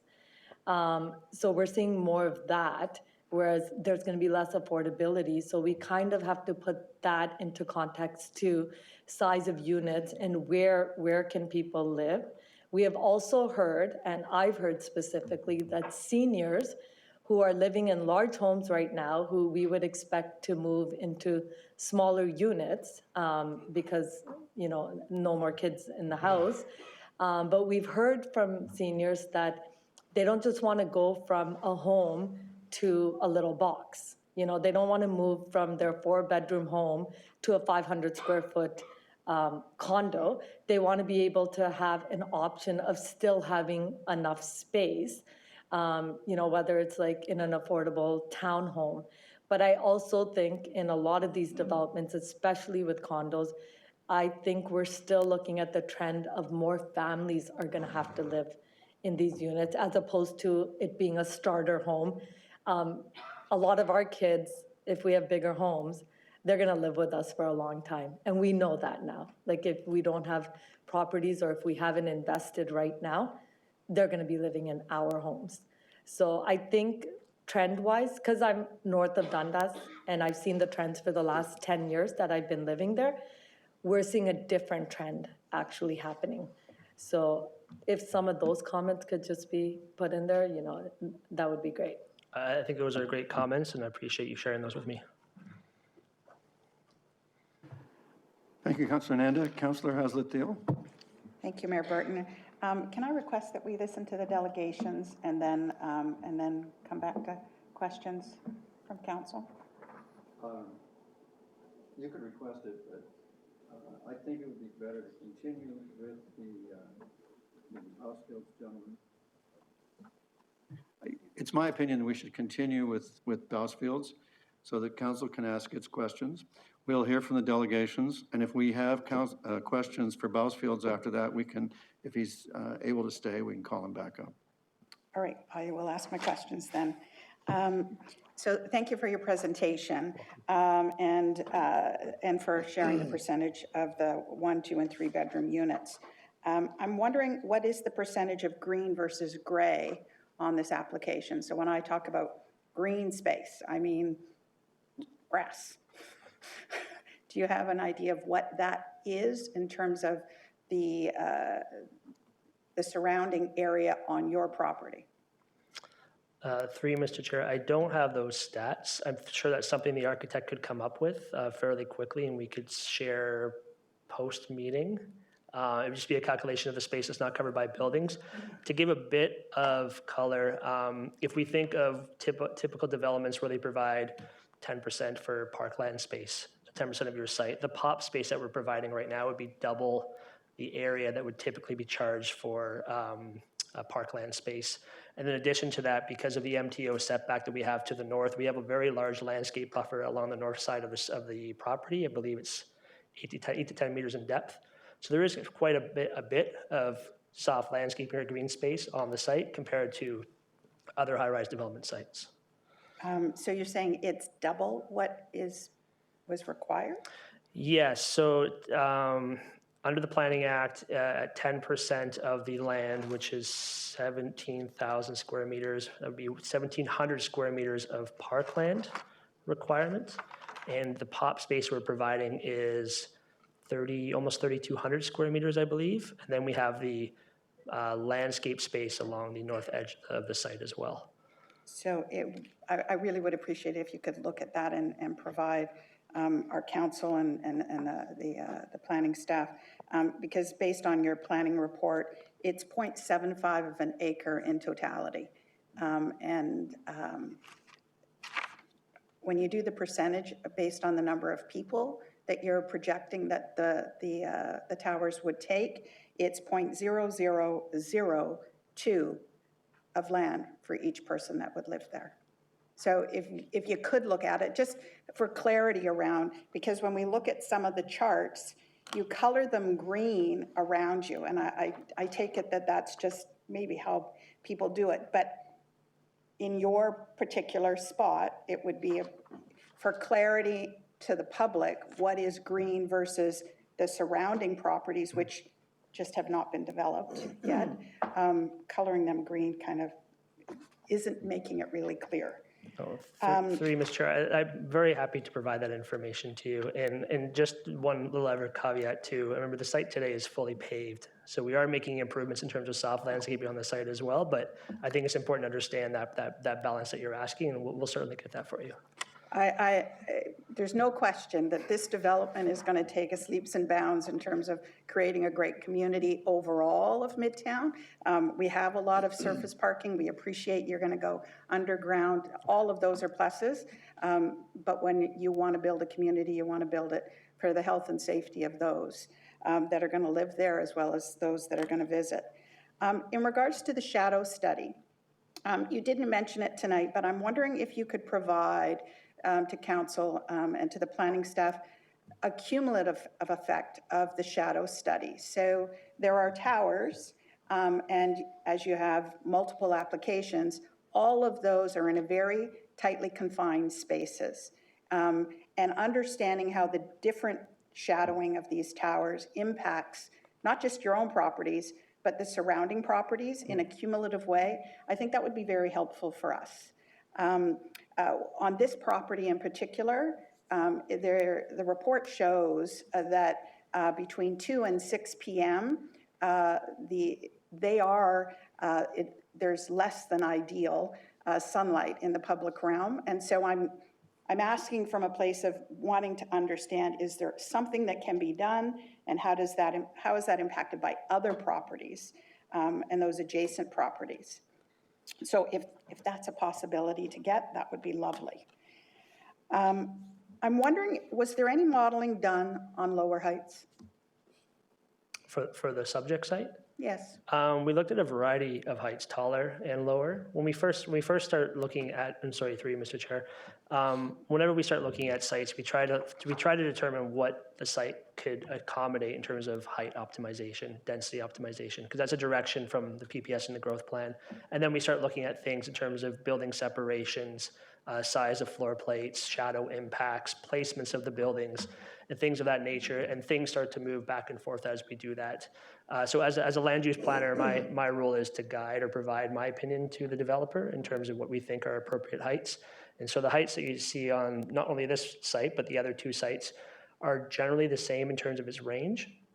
Part of that is because we had planned to have engaging discussions with staff, which we have, on heights. We haven't fulfilled or come to a conclusion on those as of yet.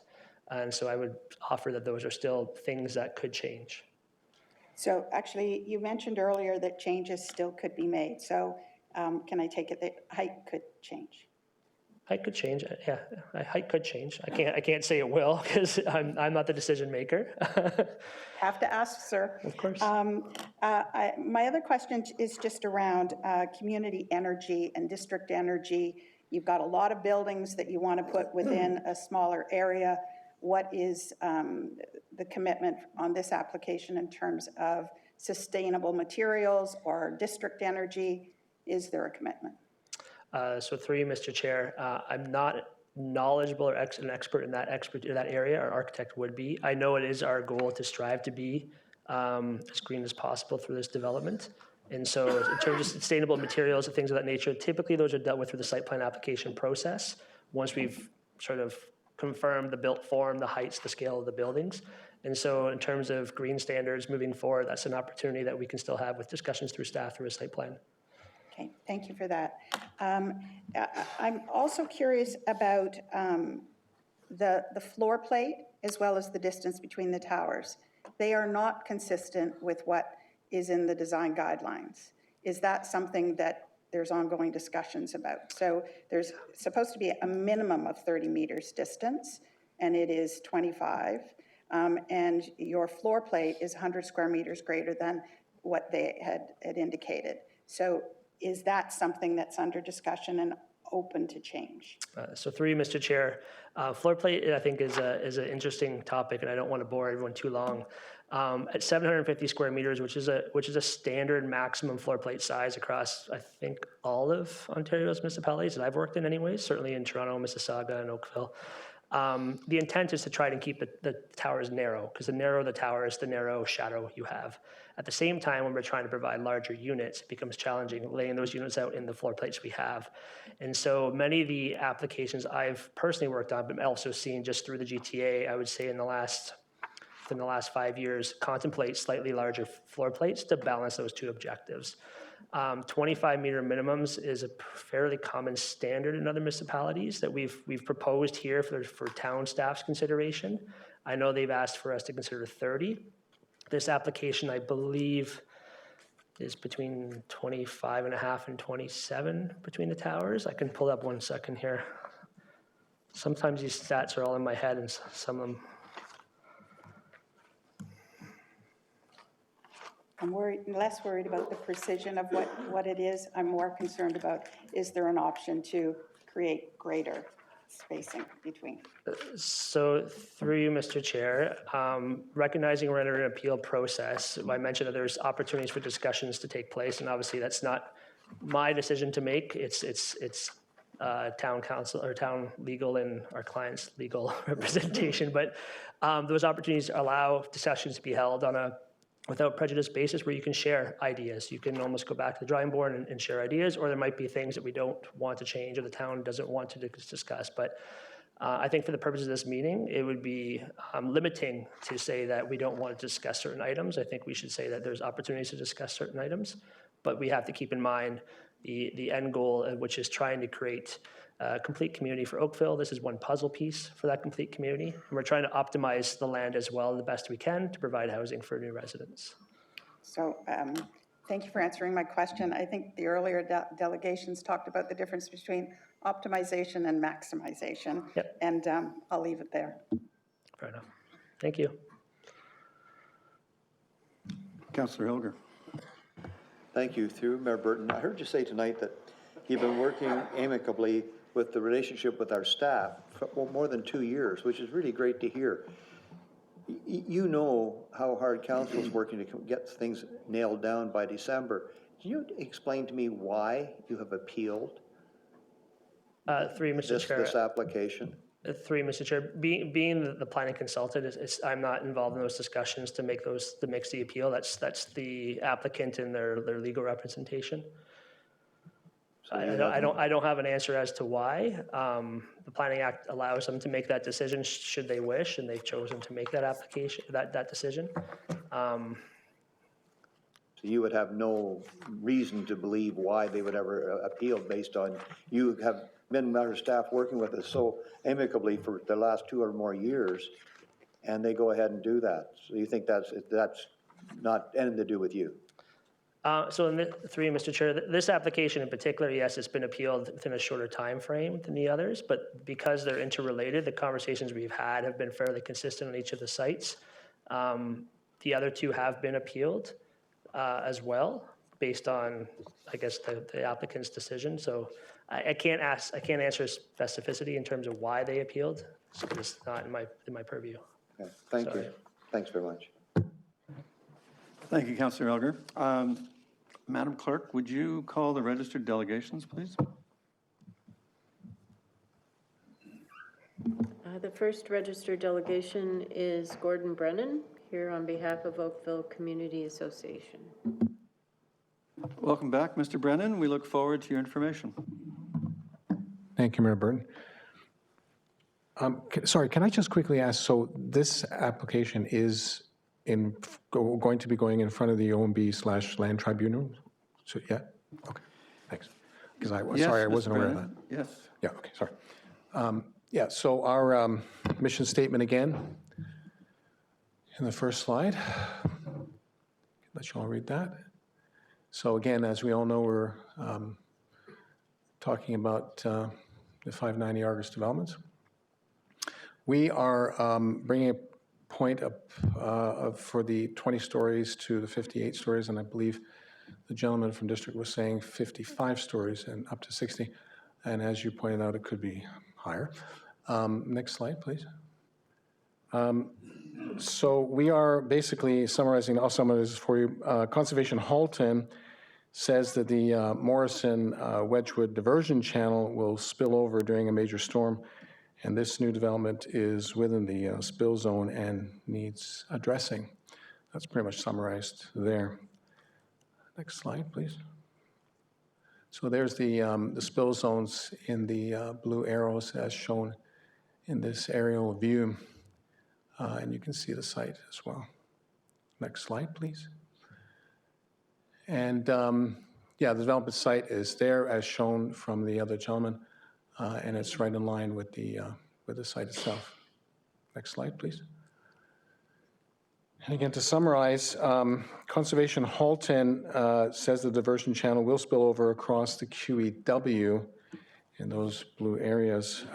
They've had extensive research into it, and even into properties south of the highway. So this was our association members' concerns with this proposal.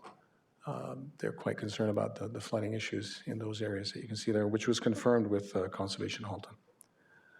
Next slide, please. And again, just to summarize all that for you, you're welcome to read it, but the diversion channel spillover zones has been identified as early as 2012, not just in the recent times with Conservation Halton. Next slide, please.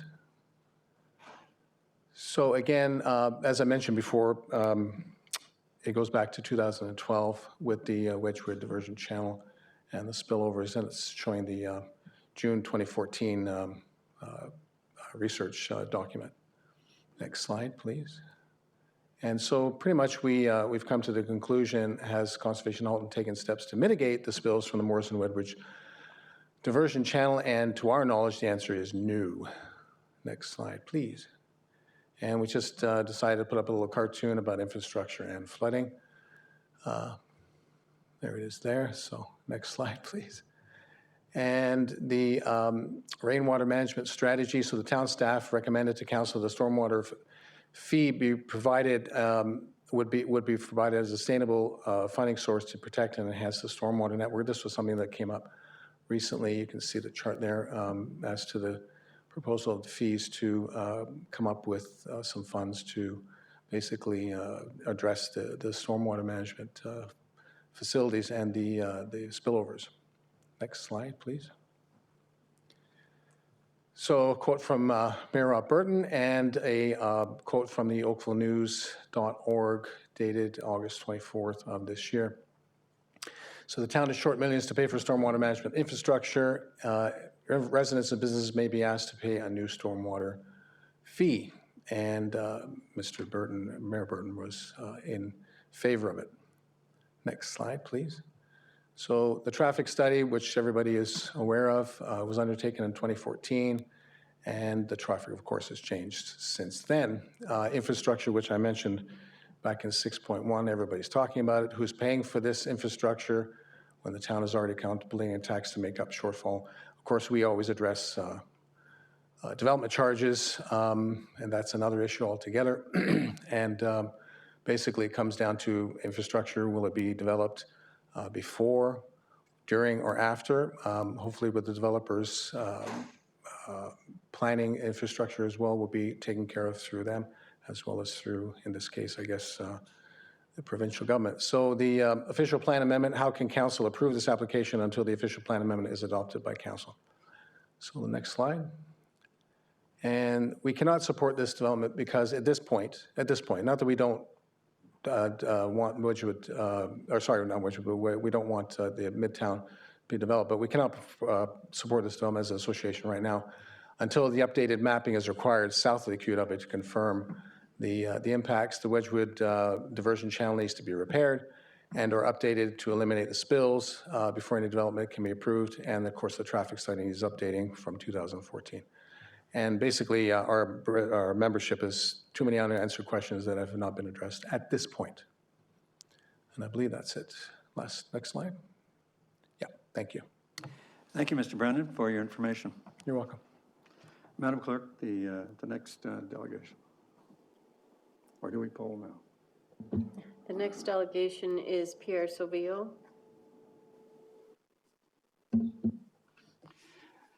Mr. Sauvillo, welcome. Council looks forward to your information. Yes, good evening, Mayor Burton, councillors. I just had 4 brief questions or statements. First of all, I'm wondering when will the Midtown final report be presented? I've heard tonight it's December 23rd, but because it's been appealed to the Ontario Land Tribunal, will this Midtown report be presented prior to the Ontario Land Tribunal appeal date? Do you have an answer to that, or? Mr. Sauvillo, we don't have a date for you. Okay, fair enough. Secondly, the consultant mentioned about POPs, and it indicated it's twice the parkland that normally would be contributed. So it's usually 10% parkland contribution. Same question in regards to how much will be green space. I'm a tree hugger, so I would like that figures as well to show the extent of trees which will be put into that specific area. And thirdly, I know in regards to modeling heights, usually I know that the Midtown will be developed over many years. So the potential exists not to build huge skyscrapers now, but to have a mixed use of height whereby some buildings 50 years or 30 years down the road can be demolished and higher towers can be put onto the site. Specifically, for instance, the Holiday Inn, it was bought and it most likely will be demolished. So the same sort of logic thinking whereby we have multiple heights versus these huge 50-something story buildings. Thirdly, I just want to say there's just Midtown is one piece in the puzzle in order to ensure that the town provides sufficient and appropriate housing for the future generation. I'm hoping with the Midtown report final coming out in December that we will see the big picture as to how everything fits, how Midtown fits in relation to the whole town as well. So I just want to thank you for the time. And I didn't have anything prepared because I just showed up here, wanted to learn more information. Thank you again. Thank you, Mr. Sauvageau, for showing up. Thank you. Madam Clerk? Next delegation is Michael Breen. Mr. Breen, welcome. Thank you. Council would like to hear from you, too. Thank you very much. I've already been in front of this table once before, Your Honor, with respect to the Midtown and specifically with respect to district and the financial strength that district is bringing to this particular project. District has not only Midtown, but it has Trafalgar, it has Trailside, and these are all very large undertakings. District is going to shape a large... Mr. Breen? Yes. The mic won't pick you up very well if you look away from it. Sorry, I was trying to deal with some other audiences too, but I'll restrict my comments here, sir. The actual nature and purpose of this meeting is for you to address council, if that's of any help to you. Thank you very much. Okay.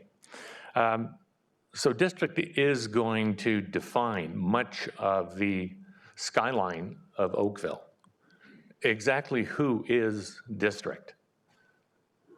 From what I can tell in my research, I don't know. District in their website is a total of 20 people. That includes their administrative staff and their receptionists. When you look for the sources of their funding, they refer to high net worth individuals and ultra high net worth individuals. What are the resources that district actually has for these projects that are going to define Oakville and our skyline? We're given no indication of that. Will letters of credit be provided from financial institutions that we can take some comfort from? We don't know. What are they capable of? We have not seen, I don't think we even have a representative from district that's been in this council chamber, not that I've seen. We've seen Bosvelt and we've seen others, but it's almost like a shell game. We'll go and hire whoever we need to deal with whatever happens to be the issue at the time. Is this the approach that's going to be taken to all of the developments that we in our town are looking at right now? Who are these people? Where does their money come from? What kind of resources do they have? Because I've been involved in a lot of projects in my career. None of them. I mean, the plan always is great until the first interaction with reality. And there's a need for more cash, there's a need for changes, there's a need for a strength. We don't have a large company. District started in 2015. That's a new company. 20 people, 2015, and we have no idea where the money's coming from or how much they've got. I think those are some questions that we probably need to put to them in a very direct manner and get some assurances on, so that we don't end up with the kind of situation that we've got already over on Cross Avenue, or the rain situation, or others.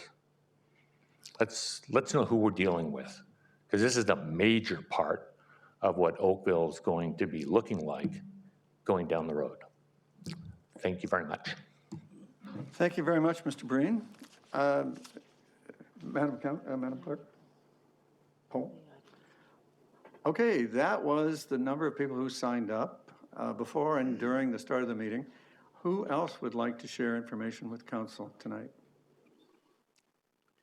Please come along, introduce yourself, and share your information.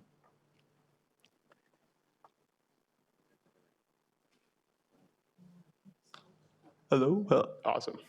It's a little low for me. If you, feel free to stand up in your normal posture. Cool. And the technical assistance required is on the way. Oh, this is lovely. Oh, wow. That's perfect. Thank you. We've heard of tall people. Yeah, my name is Jeffrey Belcher. I'm a young Oakvillian. I've lived here for a long time, and I am passionate about the developments going up in Midtown. This one is very interesting to me because this area, in my opinion, has been underutilized. The GO train is like this amazing potential for Oakville. Canada doesn't have a ton of like transit opportunities in the way that the GO train provides compared to other G7 countries, as I'm sure many of you are already aware of. And having developments close to the GO train is an incredible opportunity for people to live there, to take sustainable methods of transport to Toronto jobs that they might have, and to build communities closer to transit so we can reduce our car dependency here in Oakville. This development obviously has some missing problems here. There's definitely some information that needs to be addressed, but I hope for this council that it's a priority that this development goes up in some form, because the area there, and I just got back from Toronto on Saturday morning, it looks pretty brutal.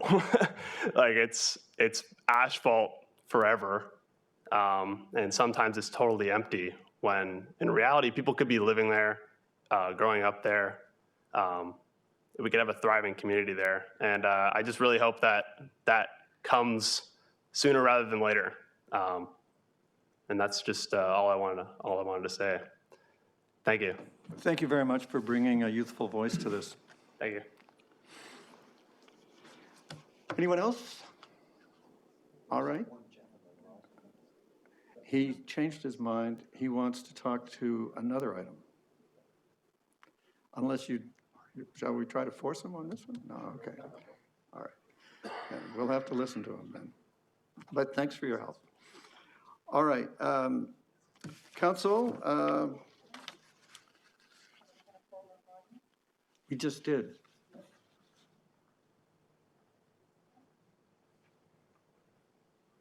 Did you want me to do it again? I did it twice. All right. I'm looking for a member of council who isn't Sean O'Meara, who wants to move that the comments from the public with respect to the proposed official plan amendment, zoning bylaw amendment, and plan of subdivision applications submitted by 590 August Developments, Inc. be received, and that staff consider such comments as were provided by council and the public. Councilor Giddings, thank you for that. Is there, sorry, Councilor Chisholm, but Councilor Giddings had his hand up sooner and closer. Is there any objection to Councilor Giddings' motion? Madam Clerk, there's no objection. The motion carries unanimously. Thank you, everybody. Our third public hearing is the public meeting report for the official plan amendment and zoning bylaw amendment for 1539059 Ontario, Inc., and this concerns 349 Davis Road. There is a presentation to be provided by the applicant, who I understand will be represented by Corbett Land Strategies, Jonabel Saramuga.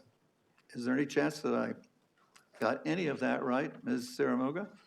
Well, thank you. Then please come forward. And if you'll wait 1 second, we will lower the table because we've heard of all kinds of heights. I think that table's paid for itself twice tonight. So Hello. there we go. Okay.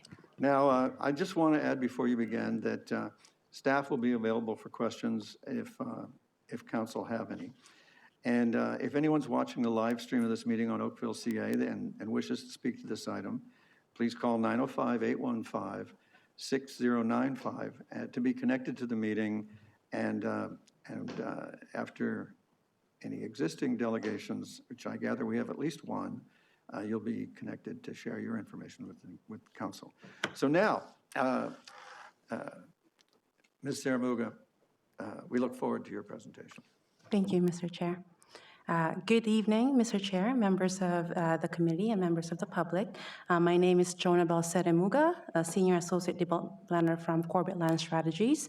I am representing 349 Davis Road on its proposed applications for official plan amendment and zoning bylaw amendment to facilitate a high-rise mixed-use development.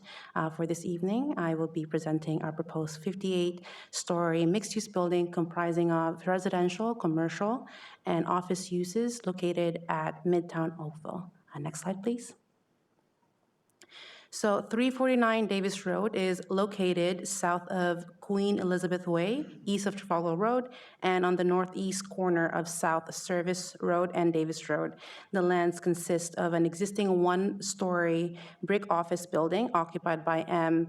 Edward Powell Insurance Brokers Limited, and the site total area is 1.05 acres with a frontage of approximately 54 meters onto Davis Road. As you can see here, the site has a minimal tree vegetation along the northwest corner of the property line.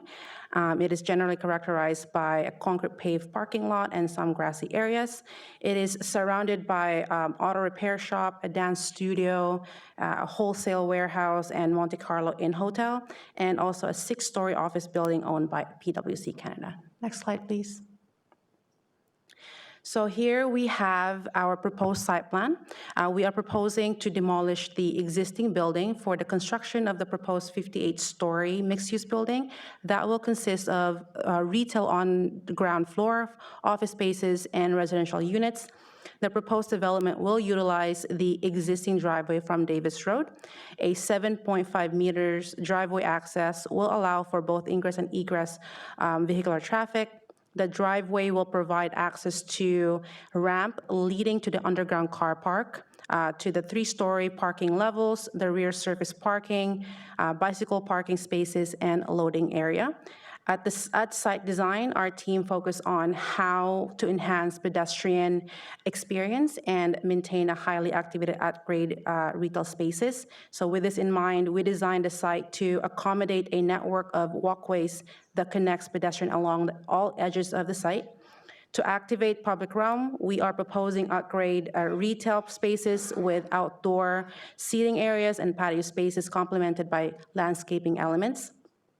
Starting from Davis Road, a pedestrian walkway lined with vegetation is provided along the retail areas of the south and west facades, and the walkway extends to the residential or commercial entrance on the west facade and extends past the short-term parking at the north of the site.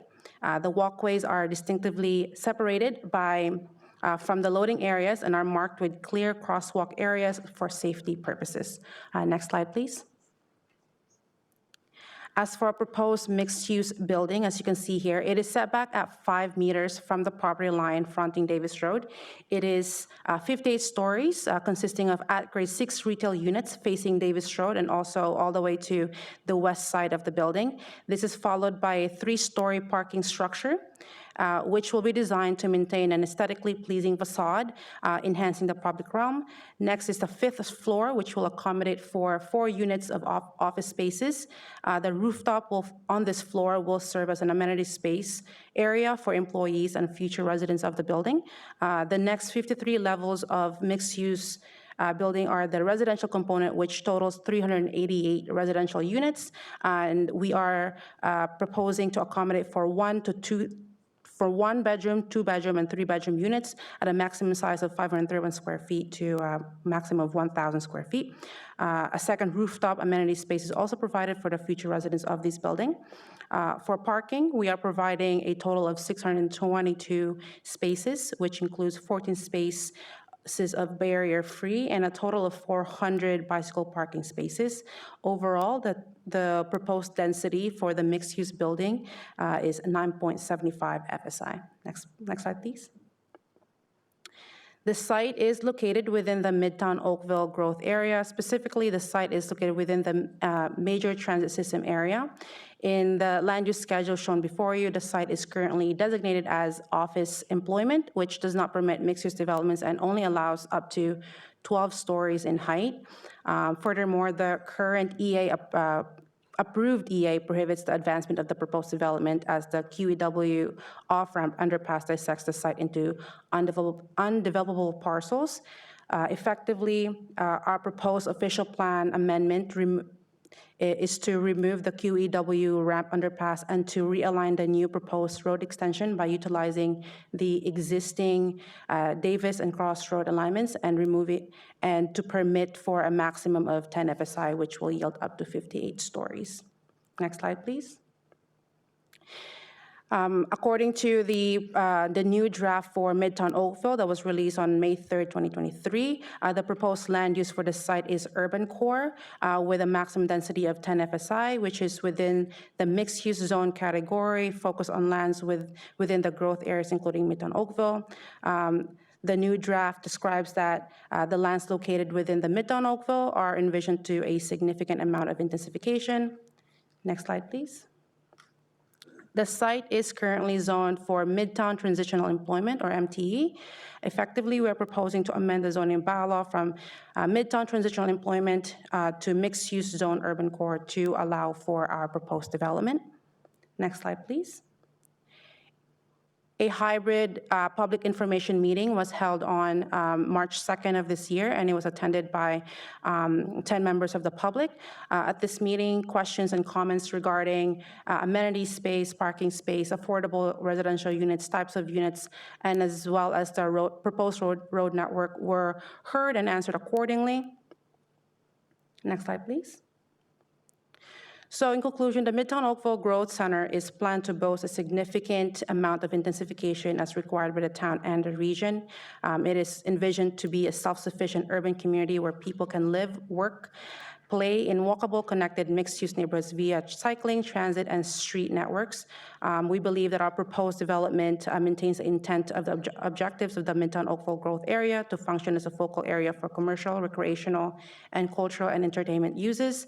The proposed development will accommodate for growth that is compact, transit supportive, and will contribute to a complete community where people have opportunities to live, work, and play. On this basis, it is our opinion that our proposed development is an appropriate and compatible form of development, and therefore represent good planning. Thank you very much. Thank you very much. Ms. Siramuga, I neglected to mention at the start, before you began, what I will mention now, which is this is what I sometimes try to relabel as a issues collection meeting. We're not making a decision tonight. We are looking to hear from the members of the public and from members of council what their issues are about the application before us. And to assist council in identifying issues, it would be great if maybe, let me check and see if any councilors have questions for you at this time.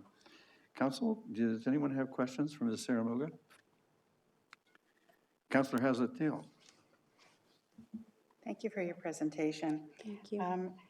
Can you just, you didn't talk about the road network that is impacted by your application.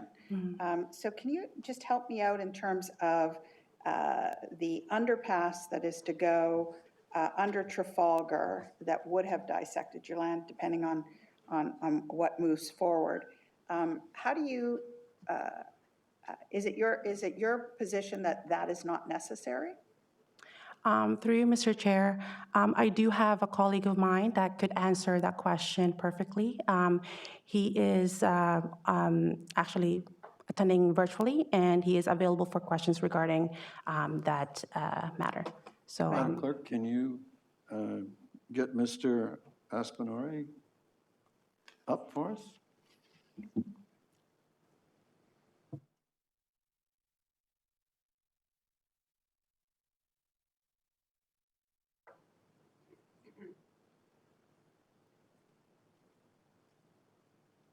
Hello, everyone. Hello, we hear you very well. Did you hear the question? Yes, I did. I did We hear. look forward to your answer then. Through you, the chair. I don't know if I'm able to share my screen. I think that would have been helpful, but if not, I can still go ahead and answer the question without it. Hopefully, my descriptions are good enough for council to understand what I'm saying. Okay, so we did review the traffic situation based on the MOCEA traffic report, and based on that, there was a certain amount of traffic that is expected to come into that area using the QEW off-ramp onto South Service Road. Based on that traffic that is expected to come down onto South Service Road, and looking at the OPA that is initiated by the town itself and the realignment that is being sought, we did provide the EA team with some input on the road network and how it can be essentially modified to ensure that a lot of the development in this area goes on well, and at the same time the entire area is more livable at the end of the day for the development and the community that is expected in there. To answer the question more directly, our decision or our conclusion came based on the report of the MOCEA. So we reviewed the volumes that are going in there down the ramp, and our reanalysis based on that traffic that is supposed to use the QEW underpass into South Service Road can be rerouted, most of it to the Button Hook roadway that is expected as part of the network realignment.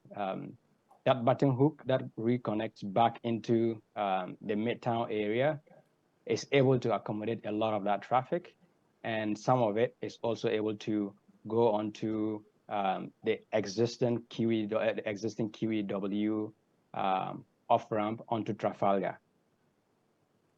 Thank you very much, sir. It's based on this that we came to the conclusion that it's possible to eliminate the underpass, as this would be a big expense for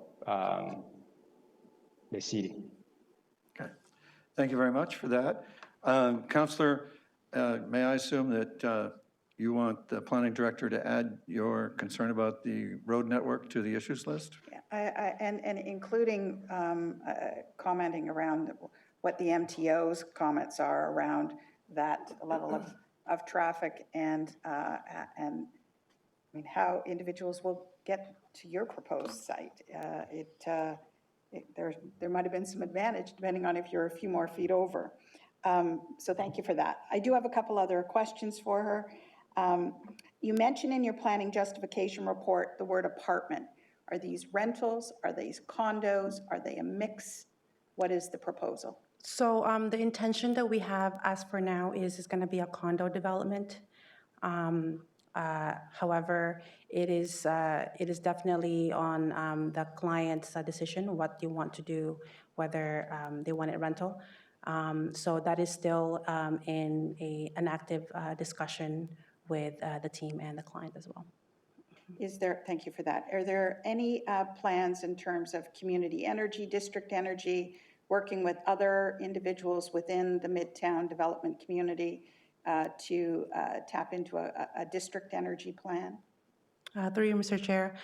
Definitely, we are right now at the beginning of our proposal. We are open to anything that will satisfy the town.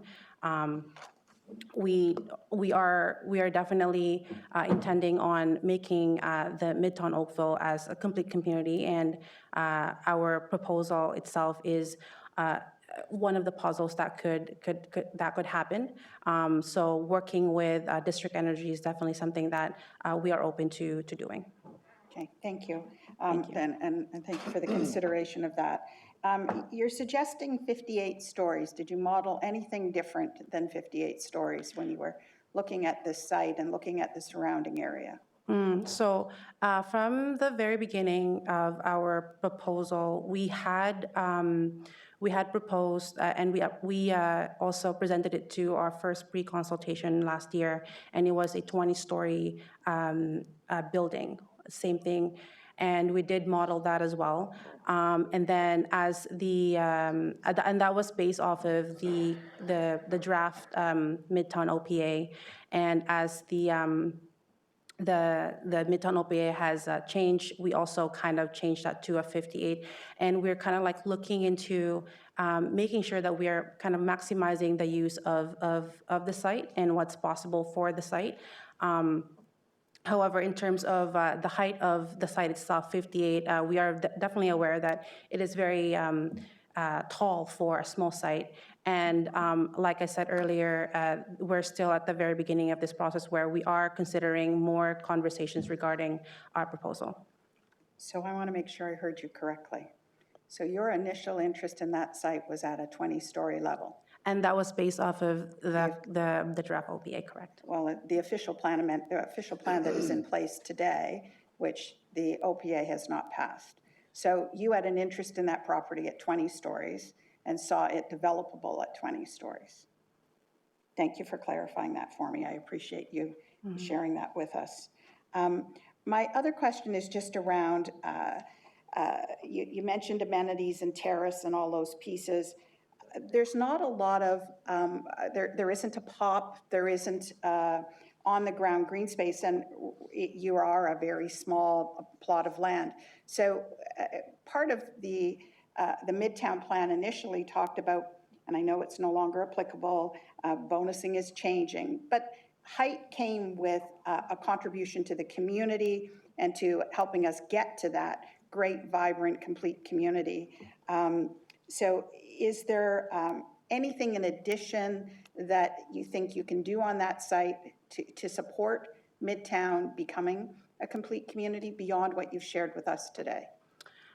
Thank you for that. Through you, Mr. Chair. So in terms of amenity spaces, because of how small our site is, there's definitely a limited amount of how much we can contribute. In terms of maximizing our site right now, that's exactly like what we're showing right now is how we can maximize it. And in terms of the amenity space, we are definitely willing to provide what we can provide despite of how small our site is, for sure. Okay. Thank you very much for answering my questions. Thank you, Councillor. Councillor Giddings. Thank you, Mr. Chair. Appreciate your presentation. The commercial that you have in the building, can you describe, is that one full floor or two full floors that will be commercial? So the commercial portion is just the at grade level, so just one floor, and then there's a 3-story of parking, and then there's office space above. And the parking for the commercial, that will be used as part of those 3 raised stories. Any underground parking at all for the residential units? Yes, there's a total of 6 underground parking spaces, and then that plus the 3 ones, so there's around 9 parking spaces for sure. So the 6 underground level of stories. So a total of 622 parking spaces. So including. 6 levels underground? Correct, yeah. You mentioned that it's early days, and I certainly appreciate that. Any sense at this time in terms of 2-bedroom versus 3-bedroom units, or the size of the units? So right now we have only have the size of the units, so the smallest one being 500 and then the biggest one being 1,100. In terms of I know that the draft Midtown OPA has a requirement for 2 to 3 bedrooms, and after hearing what we've heard from the public information meeting, that is definitely open for discussion. Obviously, we are here to make sure that we provide what is needed by the town of Oakville. Thank you. As Councillor Thiel said, and you know, based on your comments, you're maximizing the use of the site. Are there any amenities that are being planned for the residents if you aren't going to be able to offer any pop space or open space at ground level? Are there robust plans for amenity space inside the building? That is open for discussion for sure. So right now, as you can see with what we only have 2 amenity spaces, which are the rooftop amenity spaces that are both available for the users of the building, specifically for the residents. All right, thank you very much. And at the appropriate time, I'd appreciate feedback from staff, Mr. Mayor, on the description of the button hook in terms of how that will work. Thank you. Thank you. Thank you, Councillor Giddings. Councillor, Ms. Saramuga, don't run away. Councillor McNeese is next. Councillor McNeese? Through your worship, so I just want clarity. So I'm hearing 9 floors of parking, 6 below grade, 3 above grade. Is that correct? That is correct. Okay, so I just want to add that to the issues list for staff to look into. I mean, I think the above grade is taking up some valuable real estate. And to me, it maybe screams that the building might be a little too high and dense for that area. But I'll leave it to staff to do some analysis on 6 below and 3 above for the parking. Thank you. Thank you, Councillor McNeese. I'm sure that staff have caught that for their issues list. Ms. Saramuga, thank you very much for your patience and your many answers. Have a good evening, everyone. It's a pleasure to see you. Madam Clerk, Councillor McNeese, your hand is still up. Do you have something else? No? Okay. Then, Madam Clerk, I'm ready, I think, to ask you to call the delegation, or delegations, as the case may be. The one delegation we have on record is Terry Branch from the Oakville Community Association. Mr. Branch, welcome. We look forward to your information. Well, I'm back as I promised. I want to apologize first for the little confusion early on. As I say, 3 strikes and you're out, and this is 6.3. Okay, so that's good. Okay, so good evening, Mayor Britton and councillors. I'm a resident of Oakville. My name is Terry Branch. As Vice President of the Oakville Community Association, I would like to express my support for my colleague, as you heard him earlier on, Mr. Brennan, regarding to item 6.2, August development.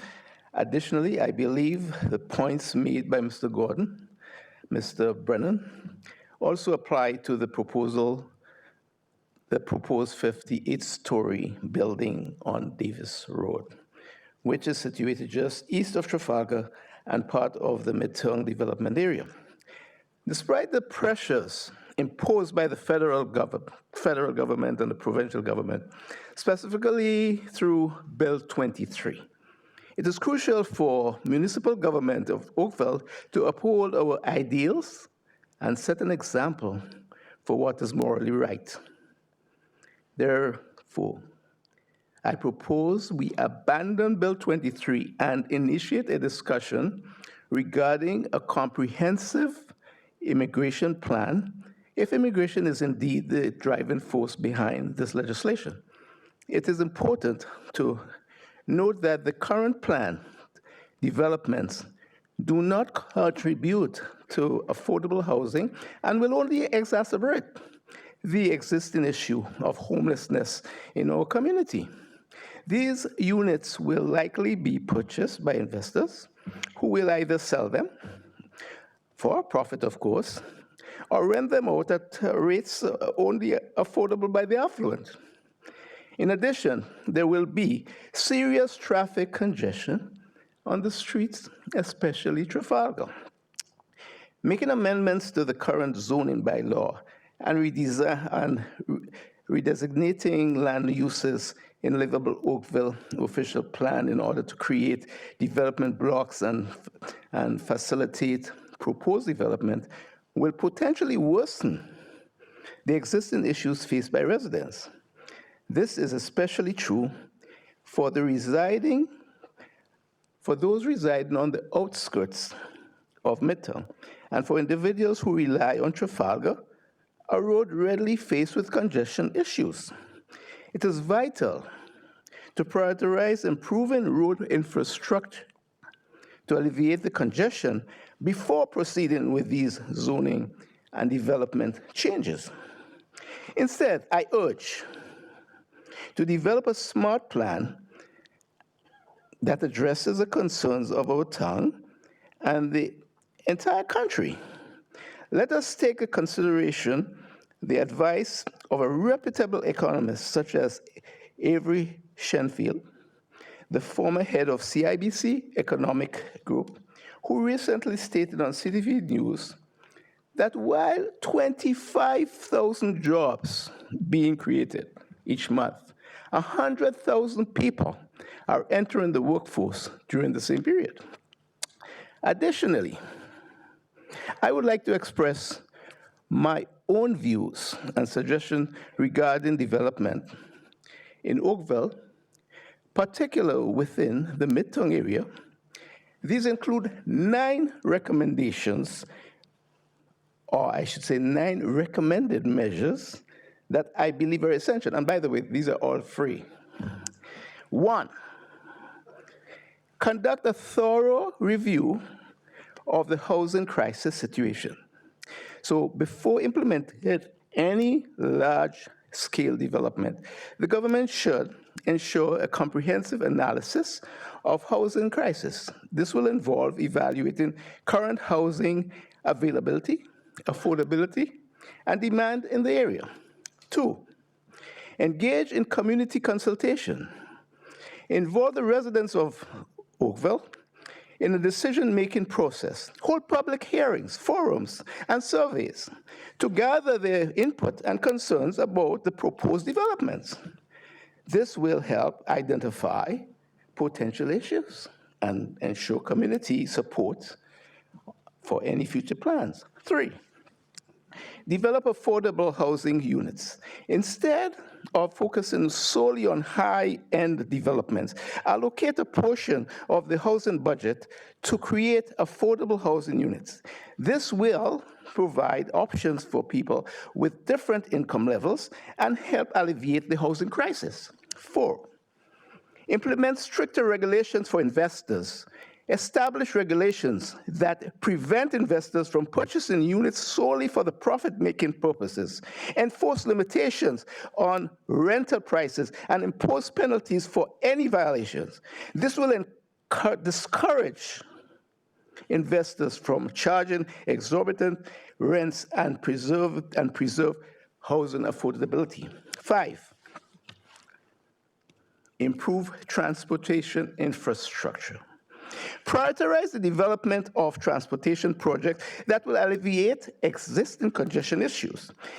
Evaluate the proposed road plan from Midtown to Trafalgar and ensure it effectively addresses traffic congestion without negatively impacting residents' travel routes, especially those who rely on Trafalgar to reach the GO train station. 6, enhance urban planning and design.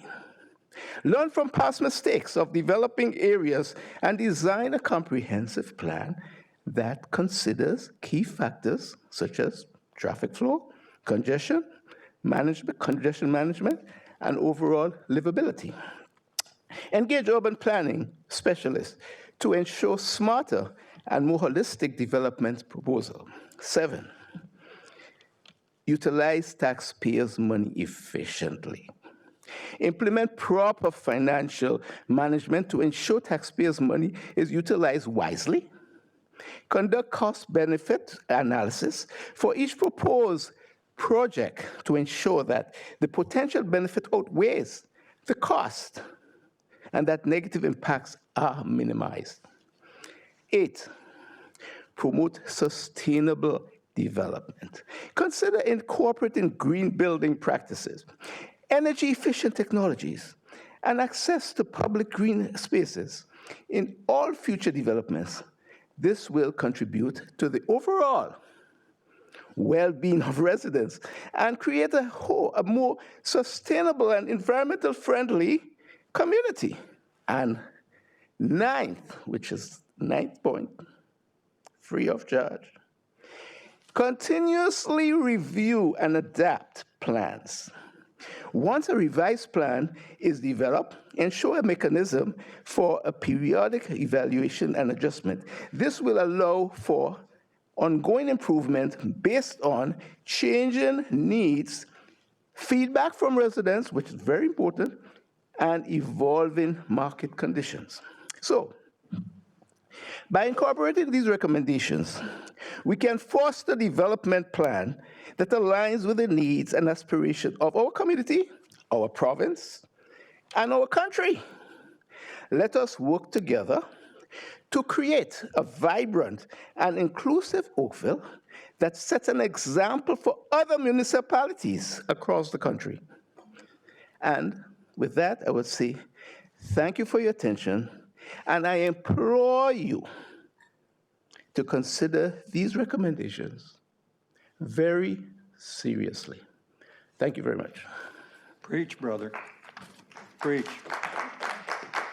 But you shouldn't walk away. Mr. Branch, we have a member of council who wants to speak to you. She may even have a I'm sorry. I thought I just have to, go ahead, questions. You gave a big performance here. You got to expect some audience reaction. Absolutely, Councilor Haslett-Deal. absolutely, absolutely. So thank you for sticking with us as the night has gone on, and thank you for your 9 free of charge pieces of wisdom. I just wanted to point out, and I hope that you are attending the Midtown Committee of the Whole meetings. The next one is October 10th. It is a big one. Okay. There's public information and public engagement that is now planned thoroughly. You will be a force to be reckoned with in the room. We are all on the same page. Our goal is to get this right. Our goal is to do well by all residents of Oakville and to build a vibrant, livable community for not just yourself, but others, and for the young man at the back as well, who says we need to get on with it, which we are attempting to do. So thank you for taking the time to speak with us. Absolutely, and thanks for the feedback. Thank you, Mr. Branch. Thank you, sir. Look forward to seeing you again. Oh, sorry, Councilor Elger. I was just going to ask the gentleman if he could give us a copy of his speech. Of course. If you could give, that's what I was hoping. If you could give it to the clerk, I'd appreciate that. All righty.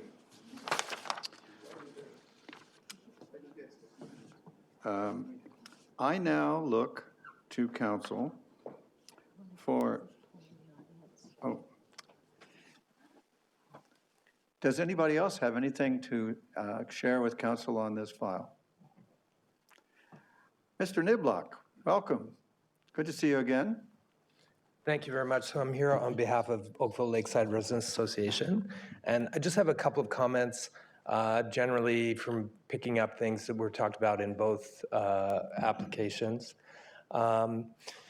Firstly, I note that both are coming in with at or near 10 FSI, which I believe is, in our view, still quite a high number.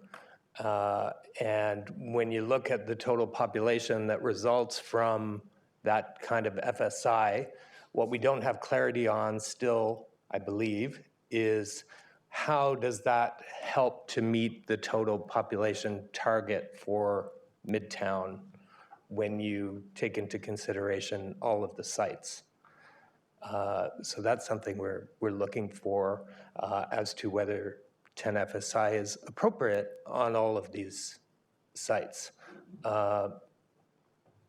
Certainly, one of the big concerns with the FSI is the height. And I'm very interested to see that this one was 58-story total height, and contributing to that height is additional parking. I also thought it was really interesting to see the difference between the two applications in the percentage of parking available for residents in the building, where the first application was short 500 spots. This one had, I think, 2 spots per unit. So I wonder if there is direction being provided to the applicants on the appropriate number of parking spaces for the units, for each development per unit. Maybe because this one is on the east side of Trafalgar Road and there'll be less amenities over there, maybe they will need more cars to get around, I don't know. But certainly I don't think that it's something that we would support additional height for in order to provide additional parking when that could be built underground. I do think there's a concern with the district plan that if people do require cars, even if they don't have a spot assigned to their unit, they're still going to get a car and they're still going to park somewhere. So, you know, in Toronto, you can find a street parking somewhere or additional parking. What is that going to be in Midtown? I'd be curious to know. You know, I know it's a big problem in the north of Oakville. People have just had to find places to park, and it causes all kinds of problems. And what I also wanted to say was I'm happy to submit some comments about the district plan by email. Thank you very much. Atal, Councillor Hazlitt-Thiel. Thank you, George, for coming out. George, we heard tonight that there was the Davis Road had initially looked at a 20-story building. Yes. Is that more amenable in terms of when you think about the population that would go into Midtown and how you would build out from your perspective? Absolutely. You know, it was quite shocking to me, not having known about this application, that 58 stories would be tacked onto the end of that grouping of properties at the corner of the QEW and Trafalgar Road. It seems extraordinary to me that would fit there, and how there could possibly be amenities that would be provided for that kind of population on that site. And not only that, I wouldn't think that if you were designing a skyline that would be the spot that you would put one of the tallest buildings in Midtown. Thank you for your comments. Thank you. Thank you, everybody. Thank you. See you again, George. Now, yes, ma'am. Please join us at the microphone. Let us adjust it if necessary. Actually, I think you can just pull it down. Please introduce yourself. My name's Liz Galvin. I'm just a citizen of Oakville. I'm not representing any group here today. I just had a couple of comments on what I've heard. I wonder how much these 338 units are going to cost, and are they really going to be affordable, which is the goal that we're trying to strive for. I don't think that in this area these would be affordable to the people who can't afford housing now. Also, what about the extra burden on the hospital? My daughter's boyfriend was here from Australia a couple weeks ago. He went into the hospital. He was put in floor 4 in the north part of the hospital, which is the COVID unit. It was built for the COVID unit. It's not finished yet. There's unfinished ceiling, cement floors, 165 beds in there. They needed 65 of those beds the other day because there was no room in the hospital for people.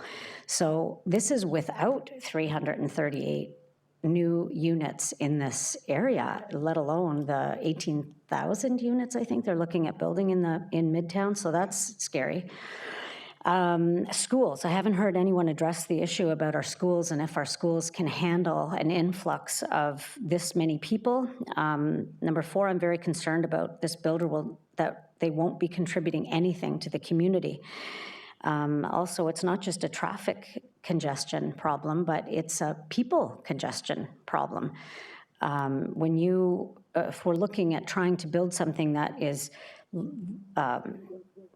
people can live in, work in, play in, with only 1 floor of business space, I don't think that one floor of businesses are going to be able to employ 338 people. And also, where will the kids play? If there's no room for families to move into this affordable/unaffordable, we don't know yet because we don't know what the prices are going to be. But if you look at the prices of the houses and the condos that were being sold at that Sawet on Bronte Road, they were really expensive. But anyway, if we look at families moving into these condos, it just doesn't sound very livable to me. 58 stories, it's too big, guys. It's just too big. It's too much. 20 stories, maybe it's doable, but I would like to see these builders contribute more to this community than just a building. That's it. Thank you, Ms. Galvin. Okay. Anyone else? Come on down.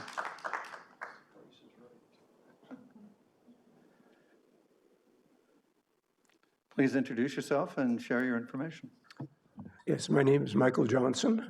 My wife, Mary Teresa Murphy, submitted written submissions. I'm not going to cover those again. But listening to the things here, there are a couple of things that occurred to me out of my experience in my former career. I was a health and safety trained person, also a fire warden. Our building was only 13 stories high. We were on the 12th floor. And I had to leave evacuations. It's not fun going down 12 stories worth of stairs.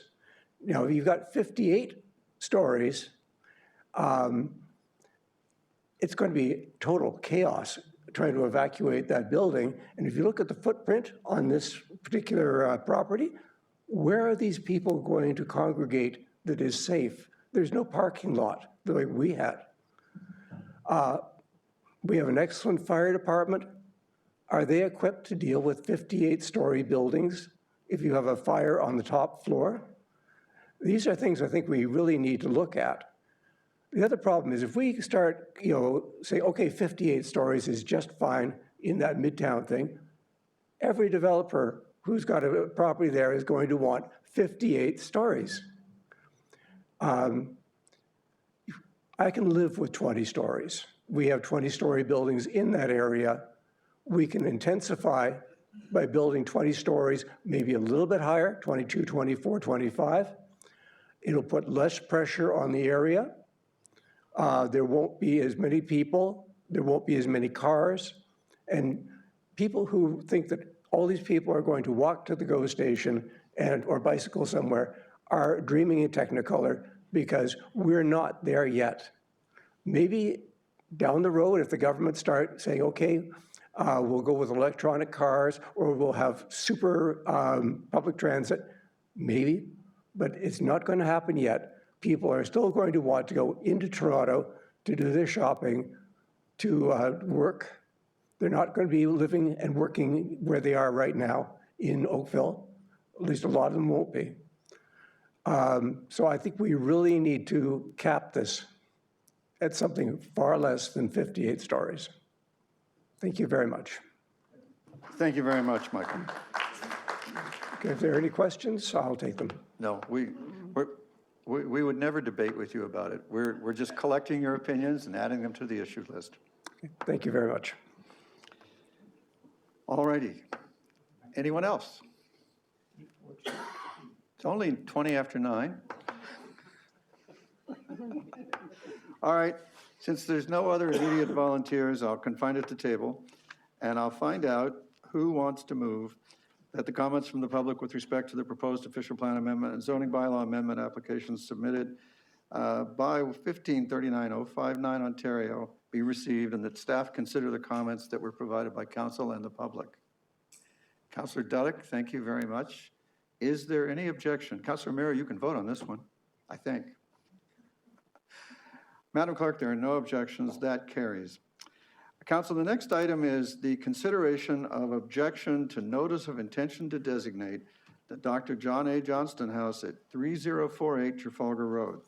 And the memo was distributed to you requesting a deferral to October 16th.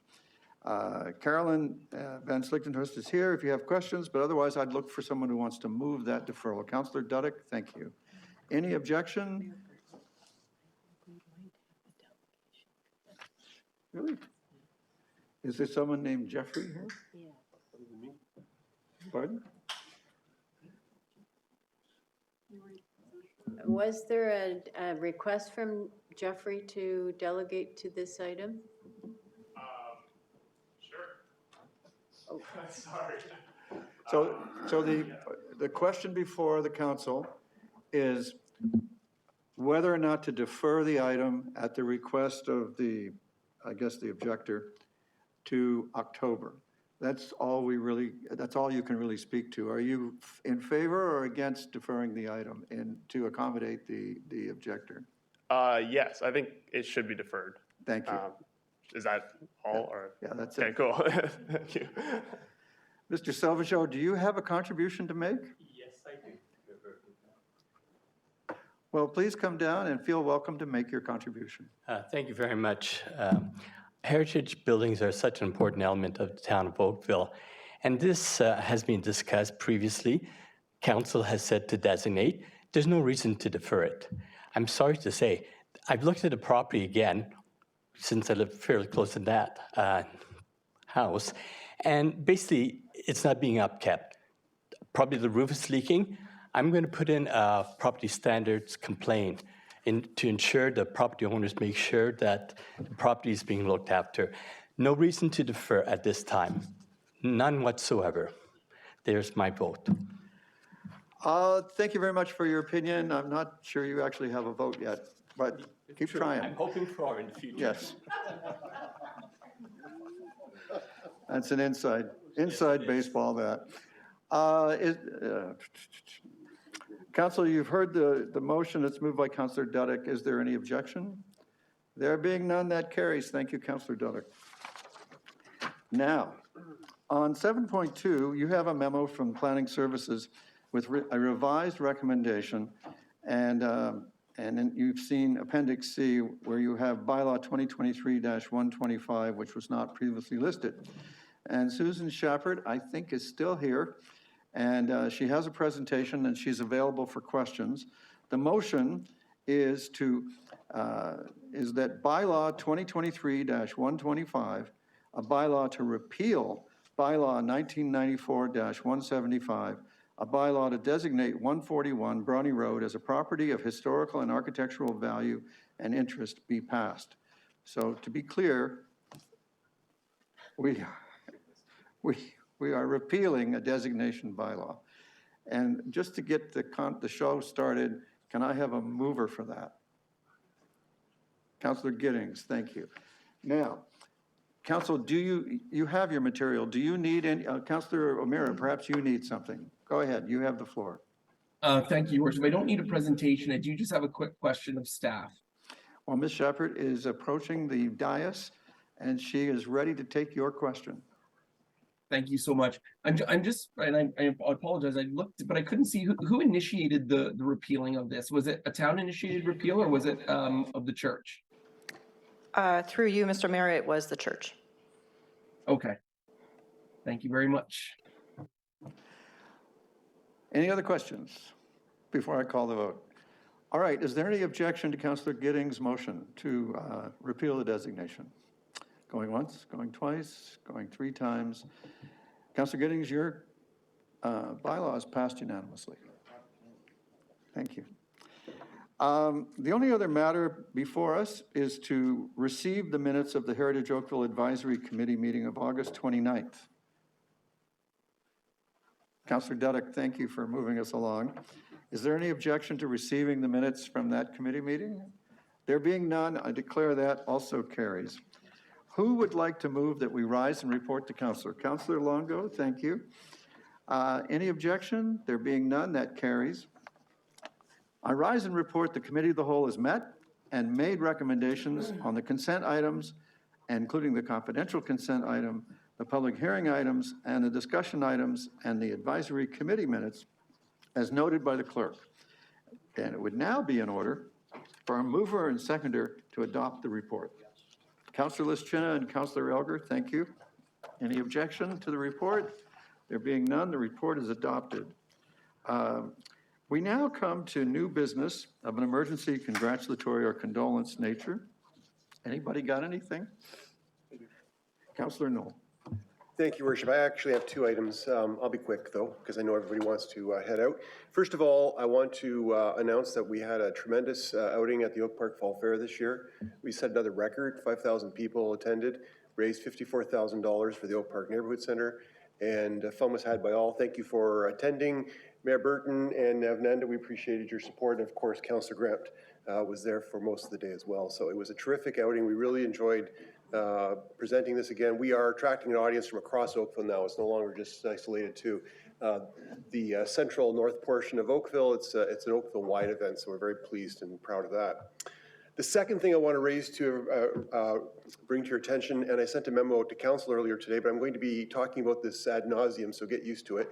We are conducting a community survey to frame the upcoming 2024 strategic plan of the Halton Police Service. And we are looking for as many residents as possible to provide their feedback and input. And I asked my council colleagues to please share the information I shared with you earlier today in your newsletters and to your mailing list. And to anybody who might be watching this evening, this is an important piece of the policing puzzle here in Halton Region. In order to shape our services objectives for the next 4-year business plan and the strategic plan, we need your input more than ever. So I would ask that if you're interested, it's only about 5 to 6 minutes to complete the survey.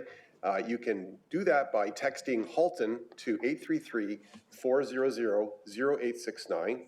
You can also simply email survey@haltonpoliceboard.ca and you'll get a copy immediately back of the survey, or the link, I should say, to the survey. And also on our website at haltonpoliceboard.ca, there is a QR code that you can simply snap with your phone and answer the survey. So I'd really appreciate, the service would really appreciate, and most of all, our board would really appreciate as many people to complete that survey as possible. And look forward to more information about our upcoming strategic planning process in the weeks to come. Thank you very much, Councillor Knoll. I'd like to add my entreaties to you. We have arguably the very best police force, certainly the most effective one by all the metrics that you can measure policing by. And it is unique in the country because of its dedication to the Peel principles of community policing, which is where the police are the community and the community are the police. And that cooperation is the magic sauce here. And the Peel principles of community policing refer to Prime Minister Peel of the British Empire, twice Prime Minister back in the early 1800s. And when he was Home Secretary, he came up with the idea of, he actually said, the only way you can have good policing is if you have a strong, engaged community, which is certainly what we have here. And in the alternative, you get the American style sort of army with heavy guns. And we don't like that here. So thank you, Councillor Knoll, for that. And congratulations, by the way, Michelle Knoll and I, at your party, we were running through the records.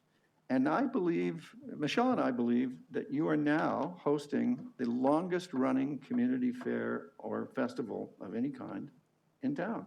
Everything else has, there are things that are older, but they weren't continuous. So, way to go. Yeah, we're at 26 years this year, so we're quite pleased and excited by that recognition. Thank you. That'll give everybody something to aim at. Yep. Councillor Chisholm, you're next. Thank you, Worship. Hard thing to follow. Congratulations to the Kerr Street Village BIA for their presentation of the Children's Festival on Sunday. Well attended. The weather was great, and my congratulations to Doug Sams and his volunteer team for doing a great job. Under the circumstances, we did not have a full-fledged event. We put it down to one day because of financial restrictions and so forth. But at the end of the day, it was probably 2,000 to 3,000 people we had there with young families. I know my grandchildren were there, and they all had a great time. So again, congratulations to the Kerr Street Village BIA. Thank you. Thank you, Councillor. I concur. I agree with you. I was struck by all the young families who had, I think pretty clearly they'd strollered over So there's been some kind of turnover in the neighborhood, a lot of young families starting out in that area. And it's amazing to think how much the Kerr Street area has come up as a destination over the last 30 years. I remember in the 90s, we had this extensive work on could we revitalize and intensify Kerr Street and make it happen. Looks like it's happening now. Does anyone else have anything? All right, then it's in, Madam Clerk? Okay, nothing from the clerk. All right, then, we need a mover and seconder for consideration and reading of the bylaws. Councillor Elgar, Councillor Longo, the tag team from Ward 4. Any objection? And by the way, we are not passing bylaw 2023-122 because we deferred that. And I know I get a brownie point from the clerk for noticing and mentioning that. There being no objection, the bylaws are considered read and passed. And that ends the work of this meeting. Thanks, everybody, for everything you did to make it a successful meeting. It's great working with you, and we'll see you next time.